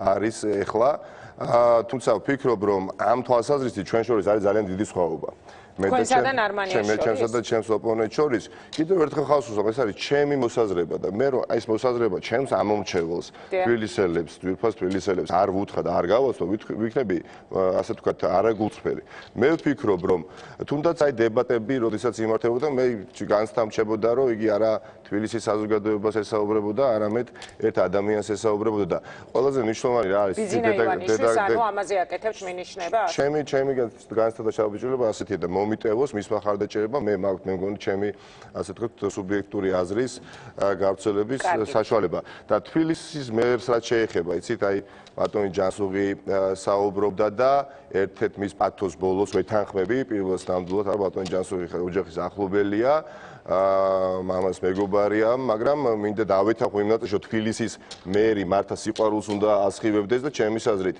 არა მხოლოდ სოციალური და ინფრასტრუქტურული პროექტებია, მთავარ ეს ისედაც ჩვენი ამოცანა არის და ნებისმიერი მერის, ხო? სანამ ქალაქი არსებობს, იქამდე პრობლემები ყოველთვის იქნება. მაგრამ უმთავრესი ფუნქცია დედაქალაქის მერს უნდა კონდეს შემდეგი შესაძლებელი, რომ დაპირისპირებულ საზოგადოებრივ ჯგუფებს შორის ერთგვარი ხიდის ფუნქცია შეასრულოს. რა უყოთ იმ კადრებს და სურათებს, რომელიც ვრცელდება სოციალურ მედიაში, მე მაინტერესებს ადრე დაგისვით ეს შეკითხვა და დღეს არჩევნების მეორე ტურამდე რამდენიმე საათით ადრე კიდევ რო დაგისვათ. ეს ნამდვილად თქვენ ხართ იმ დუმ მკითხელში, რომელიც არის სურათები, რომელიც ვრცელდება იგივე 7 ნოემბერზე 26 მაისზე, თუ ეს არის ფოტოშოპი, მაინტერესებს პატივს გცემთ და ახან დასვით გიპასუხებთ, თუმცა ეს სურათია, როდესაც ავთო ჯორბენაძეს რო ხელკეტით მისდევს სამწუხაროდ 7 ნოემბერს, თუ გაკეთდა ფოტოშოპი და სხვათა შორის მეორე ტურის დადგომასთანავე ისეთი ბინძური PR კამპანია წამოიწყო სამწუხაროდ ცენტრალურ არა მხოლოდ მე, კარგით მე დამაბრალეს ზონდერობა, დამაბრალეს ის რომ გაუპატიურებაში ვიყავი ბრალდებული, დამაბრალეს ის რომ თითქოს 94 წელს დავაყაჩაღე ქალბატონი ვინმე მელსი გოცირიძე, როდესაც 14 წლის ვიყავი და ამით არ შემოვიფარგლენ და ბოლოს უბრალოდ მიდგნენ ხა ოჯახის წევრებს და ნუ უკვე მამას დააბრალეს შეკვეთილი სტატიით, თითქოს 90-იან წლებში ის ადამიანების ორგანოებით ვაჭრობდა, იცით? ეს სამწუხაროა და კიდევ ერთხელ ვამბობ, რომ ყველაფერი ის ცუდი, რაც წინა წლებში არსებობდა, ერთი კი არა, ვითარდება წარმატებით. ძალიან ბევრი ამას დღეს უკვე ხედავს. ძალიან ბევრი ჯერ კიდევ ამას ვერ ხედავს. მაგრამ მე არ მინდა ვიხილო ის პერიოდი, როდესაც ის მეორე ნაწილი ძალიან ბევრი ადამიანებისა დაინახავენ და გვიანი არ იყოს. და ის კარგი რაც იყო წინა წლებში აი ეს შეჩერდა აბსოლუტურად. ბატონიკა, რისი იმედი გაქვთ ხვალ? რეალურად ხვალინდელ არჩევნებს უკვე აღარ სჭირდება ეს საარჩევნო ბარიერი, რომლის გამოც შედგა მეორე ტური და თქვენი აღებული პროცენტები, თქვენ რომ ისევ ხელახლა მიიღოთ, არც ერთი ხმა რომ არ დაგაკლდეთ, მაინც გამარჯვებული გამოვა თქვენი მთავარი კონკურენტი. ვერ დაგეთანხმებით ვერანაირად, ეს იქნება არჩევნები და ერთი დღე დარჩა, სადაც თითოეულ ხმას ექნება მნიშვნელობა, ეს იქნება არჩევნები დათო ნარმანიესა და ნიკა მელიას შორის. ეს იქნება არჩევნები, სადაც მაქსიმალურად ყველამ უნდა ვეცადოთ, რომ გამოვცხადდეთ. მე მოუწოდებ თბილისელებს, ეხა ბოლო დღეებია აქტიურად, ასე ვთქვათ, გაიფანტა ეს ჭორი, რომ თითქოს აზრი არა აქვს მისვლა არჩევნებზე, მაინც გააყალბებენ, მაინც ცენტრალური ხელისუფლების კანდიდატს გაამარჯვებიებენ. არავითარ შემთხვევაში ჩვენ ვართ ძალიან მობილიზებულები, გაცილებით მეტი ყურადღებით ვიქნებით თითო საარჩევნო უბანზე, თითო ხმას დავიცავთ და მიმაჩნია ეს არის არჩევნები, სადაც ელემენტარული არჩევანი უნდა გაკეთდეს. ან უნდა გაკეთდეს არჩევანი განვითარების სასარგებლოდ, ან რეალურად იმ სტაგნაციის სადაც აღმოჩნდა. ეს თუმცა პრემიერ-მინისტრმა თქვა, რომ თუ თქვენ გნებავთ საბოტაჟი, მაშინ ხმა უნდა მისცეთ მელიას და თუ გნებავთ განვითარება, მაშინ იცით რა მიყვირს? არ მინდოდა ამის თქვა და ისე ჩავამთავრეთ ელი კამპანია, რომ ვთვლიდი, რომ ამაზე საუბარი არ ღირდა და ვინ თუ არა ბატონი ღარიბაშვილის მიყვირს. მე ჯერ კიდევ იუსტიციის სამინისტროში ახალი წამოსული ვიყავი იუსტიციის სამინისტროდან, როდესაც ქართული ოცნების ერთ-ერთმა მაღალ ჩინოსანმა ადამიანებთან და გავლენიანმა თანამდებობის პირმა ბატონი ბიძინა ივანიშვილის ასე ვთქვათ მესიჯი გადმომცა, ჩვენ ვისაუბრეთ დაახლოებით 3 საათის განმავლობაში და შემოთავაზა თანამშრომლობა, მათი გუნდის წევრობა, ადამიანურად ეხლა მე მადლობა გადაუხადე, ბიძინა ივანიშვილმა გამოგიგზავნათ ჩვენივად იცის ირაკლი ღარიბაშვილმა. რატომ თვითონ ღარიბაშვილი ხომ არ იყო ეს? მე ირაკლი ღარიბაშვილს არ ვიცნობდი და არც ეხლა ვიცნობ, მაგრამ ჩვენივად იცის ეს ირაკლი ღარიბაშვილმა. როდესაც ამ წინადადებას მე ვთავაზობდი და თანამშრომლობის ხელს მიწვდიდი, ხო, მაშინ, სანამ გამგებლად, სხვადასხვა გამგებლად უკვე ახალი დანიშნული ვიყავი. და მას შემდეგ რაც უბრალოდ განაცხადე, რომ მართლაც არ მაქვს რწმენა იმის უკეთესი ხვალინდელი დღის იმ გუნდთან ერთად, რომელიც დღეს არის ცენტრალურ ხელისუფლებაში და რა თქმა უნდა ავირჩიე ის ეკლიანი გზა და წარმოვადგენ კანდიდატს იმ პოლიტიკური გაერთიანებით და ვის მიმართაც ბევრი კითხვა არსებობს. მაგრამ ამავე დროს რა თქმა უნდა არ შეიძლება დავიწყება იმ ბევრი კარგის რაც იყო, თორე ბევრი შეცდომა და დანაშაულებრივი შეცდომაც რო არსებობდა, რა თქმა უნდა, მაგრამ ამ წელიწად 8 თვეშიც იგივე ვხედავ მე და სწორედ აი ეს მაშინებს, რომ ერთხელ და სამუდამოდ ეს დაპირისპირება, ქიშბობა უნდა დამთავრდეს. მე ჯერ კიდევ ბავშვი ვიყავი, აღარ მახსოვს, აი დღეს ბავშვობის მეგობრებთან ერთად საუბრობდით და გავიხსენე 8 წლის ვიყავ თუ 9 წლის კანცელარიის შენობასთან, ცეკას შენობას ეძახდნენ, ბურთით ხელში ვიყავი, მახსოვს, ხედავდი როგორ მისდევდნენ ქალბატონები და ბატონები ჩასაქოლად პრაქტიკულად თუ არ ვცდები ელდა შენგელაია იყო და თუ არ ვცდები ნოდა ნათაძე იყო. აი ჯერ კიდევ ჩემი ცნობიერება ყალიბდებოდა, ხო? იმის შემდეგ ერთ წრეზე ტრიალს გავს ეს მთელი ჩემი ცხოვრება და რა თქმა უნდა ის რომ გიგანტური ნაბიჯი გადაიდგა, ახლა რომ საუბრობენ კრიტიკულად წინასწარ სამართლიანად საუბრობენ, ხო? მაგრამ მე ადამიანს დაუჯერებ ამ სამართლიან კრიტიკაში, მაშინ, როდესაც კარგსაც გაუსმებს ხას. არ შეიძლება მხოლოდ ბნელფერებში წამოვაჩინო და აი ხა ეს ბუკლეტი. თქვენ გინდა თუ არ გინდათ იმ წლებზე, იმ გაზ არა, მე აღარ ვაპირებ ეხლა ამ კითხვების დასმას საეთეროდ რო არ მოგცემს იმის საშუალებას, მაგრამ იმ წლებზე, რომელზეც პრეტენზია აქვს ნაციონალური მოძრაობის მიმართ, ბუნებრივია რომ მათ კანდიდატთანაც ექნებათ, ხო? რაც არ უნდა თქვენ თქვათ რომ თქვენ 2007 წელს იყავით დაუშვათ მიტინგებზე, ლევან გაჩეჩილაძის მიტინგებზე, იდექით იპოდრომზე აპროტესტე, რაც არ უნდა თქვათ ის რომ თქვენ ხართ კანდიდატი ამ კითხვებს მე არ გავურბივარ, არ გავურბივარ. ანუ პასუხისმგებლობის თვალსაზრისით. ჩემთვის კომფორტის მომანიჭებელი იქნებოდა დღეს გარიყავი იქ, სადაც ქართული ოცნება არის და ბევრი წლების განმავლობაში რომ იყვნენ ნაციონალურ მოძრაობასთან, მე 2012 წლის შემდეგ გავიცანი ნაციონალურ მოძრაობის რეალურად ანუ პოსტარჩევნები წარმომადგენლები ხელით ჩამორთმევის დონეზე წავიცნობდი 99%, ხო, ვიყავი ჩვეულებრივი ტექნოკრატი ადამიანი იუსტიციის სამინისტროში. მე რომ ჩემი პირადი კომფორტი მდომებოდა, ვიქნებოდი იქ, სადაც ბევრი არის, მაგრამ მიმაჩნია რომ რეალურად ქართული დემოკრატიის განვითარებისათვის მნიშვნელოვანი არის რომ ხელისუფლება რომელიც იყოს, მე კი არ მინდა, თქვენ კი არ უნდა გინდოდეთ, ქვეყანას უნდა უნდოდეს, იყო ხელისუფლებაში, გადავა ოპოზიციაში, ეს პოლიტიკური გაერთიანება დაარჩეს პოლიტიკური გაერთიანება და ადრე თუ გე მოbrunდეს, იმიტომ რომ მას კი არ ჭირდება ეს, ქვეყანას ჭირდება. არ შეიძლება აი ამ დაფშუღრით და ბოღმით ურთიერთობა თბილისი იმსახურებს გაცილებით მეტი საქმის კეთებას, მეტი სიყვარული და მე ვფიქრობ, რომ ეს უნარი აუცილებლად გამოსაყენებელია და ეს სურვილი მაქვს ძალიან დიდი. რამდენად იმოქმედებს, როგორ ფიქრობთ თქვენ საარჩევნო შედეგზე გიგი უგულავას დაპატიმრება? ის რომ საარჩევნო შტაბის ხელმძღვანელი არის დაპატიმრებული. ან იქონიებს თუ არა ეს გავლენას იმ ხმებზე, რომელსაც თქვენ ესეც მარტივი, ასე ვთქვათ, ფანდი იყო სამწუხაროდ მეორე ტურმა პროვოცირება მოახდინა გიგი უგულავას დაკავების კუთხით საუბრობ. მე დარწმუნებული ვარ, რომ არა მეორე ტური იგი არ იქნებოდა წინასწარ პატიმრობაში მოთავსებული.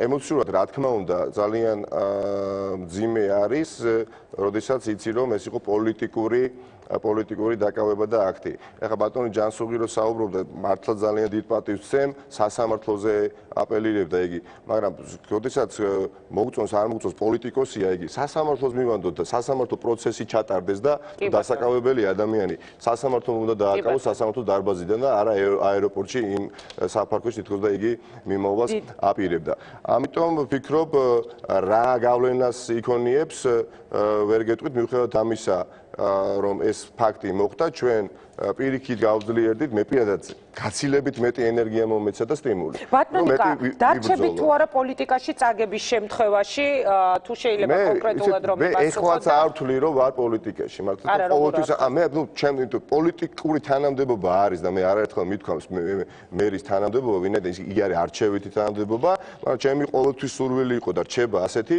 რომ პოლიტიკა იყოს არა იმ კლასიკური გაგებით პოლიტიკაში, მაგრამ პოლიტიკა რეალურად იმ პროექტების განხორციელების მაგალითად ტარიფების შემცირების, რაზეც საუბრობ, იმ ესტაკადების შენებლობის, იმ კომუნალური ხარჯების შემცირების, ხო? აი ეს პოლიტიკა, ამაზე მეტი სიამოვნება, ხო მე 2 წლის განმავლობაში ვიმუშავე თაწყმის რაიონის გამგებლად და იმაზე სასიამოვნო პოლიტიკა, რასაც რეალურად განიჭებს ის თანამდებობა, რომელსაც გამგებელი ქვია და თბილისის მერობა, არ მგონია იყოს კლასიკური გაგებით პოლიტიკა. ამიტომ მე ვფიქრობ, რომ ყველამ უნდა ხვალ ჩვენ თავში ვიპოვოთ ზალა, გამოვთხადდეთ არჩევნებზე და გავაკეთოთ გააზრებული არჩევანი. და გავაკეთოთ ის არჩევანი, რომელიც 13 წლის განმავლობაში ჩვენს ოჯახებზე აისახება. ხშირად საუბრობენ, ამას ძალიან მინდა ვთქვა, რომ აი მესამე არჩევნები, აი მესამე ეტაპია, საპრეზიდენტო არჩევნები, ეხლა თვითმმართველობის არჩევნებია, მანამდე საპარლამენტო. ეხლა ამიტომ არის ეს სხვადასხვა არჩევნები, რომ სხვადასხვა კანდიდატები უნდა იმარჯვებოდნენ. მაშინ ჩატარდებოდა ერთი არჩევნები და რომელი პოლიტიკური გაერთიანებას გაემარჯვებოდა, ის დანიშნულება დანიშნავდა დედაქალაქის მერსაც, ის დანიშნავდა მაჟორიტარებსაც, პრეზიდენტსაც. ამიტომ ის რომ არ შეიძლება ოპოზიციური გაერთიანების წარმომადგენელმა გაიმარჯვოს, მე ვფიქრობ, და პირიქით ნორმალურად, სანამ ძალთა ბალანსი არ იქნება, მე ვამბობ, რომ დედაქალაქის მერობისა თბილისის, აი შემეჯიბროს მაგალითად ქართული ოცნება ქუთაისთან მიმართებაში. ქუთაისის მერი შემეჯიბროს მე და ნახოთ, ვინ უფრო კარგად გააკეთებს ნახოთ, ამის ჯერჯერობით ხვალინდელი დღის არჩევანი უნდა გაკეთდეს თქვენზე და მე მინდა ვიდრე დაგემშვიდობებით კიდევ ერთი კითხვა დაგისვათ. ამბობენ, რომ გაგრძელდება დაჭერების ტალღა. როგორ ფიქრობთ, ვის შეეხება ეს და შეეხება თუ არა ნიკა მელიას, რომელიც ამ არჩევნებში იყო ნაციონალური მოძრაობის კანდიდატი, იმიტომ რომ ერთ-ერთი პირველი იყავით ქართულ ბანკის საქმეზე. მე ვიყავ და სწორედ აღნიშნე, როდესაც აი შემოთავაზა, ეს არის მე ძალიან ბევრი შიგნიდან ძალიან ბევრი რამ ჩანს და ძალიან ბევრი ამას გაიგებს ადრე თუ გვიან. როდესაც შენ ადამიანი გთავაზობს თანამშრომლობას და უარს ეუბნები, იმიტომ რომ წვენა არ გაქვს უბრალოდ და ამის შემდეგ ერთ თვეში დაახლოებით შენ ბრალს აგიყენებენ, ხო? მე ვფიქრობ და ბატონი ბიზინა ივანიშვილის მე შეგახსენებთ მაყურებლებისთვის საინტერესო იქნება ორი კვირის თავზე რაც ეს შემოთავაზება იყო იგი გამობრძანდა და თქვა რომ რამდენიმე წარმომადგენელი წინა ხელისუფლების შევთავაზეთ თანამშრომლობა და მათ უარი განგვიცხადეს და ეს ნიშნავს იმას რომ ისინი დაუშვათ ხოლო თანამშრომლობენ წინა ხელისუფლებას რაც ნუ აბსოლუტურად გაუგებარი იყო მაგრამ არაფერი არ არის გამორიცხული მაგრამ ვფიქრობ ასე ღრმად არ შევა ჩვენი ცენტრალური ხელისუფლება. მიდიხარ თუ არა არჩევნების მეორე ტურზე 11763 ზარი არის თუ არ ვცდები და აქედან ძალიან დიდი პროცენტი ამბობს რომ 9000-ზე მეტი ამბობს რომ მიდის. მე მინდა წარმატება გისურვოთ სამწუხაროა რომ დღეს თქვენი ოპონენტი არ იყო ამ სტუდიაში და დებატები ვერ შედგა.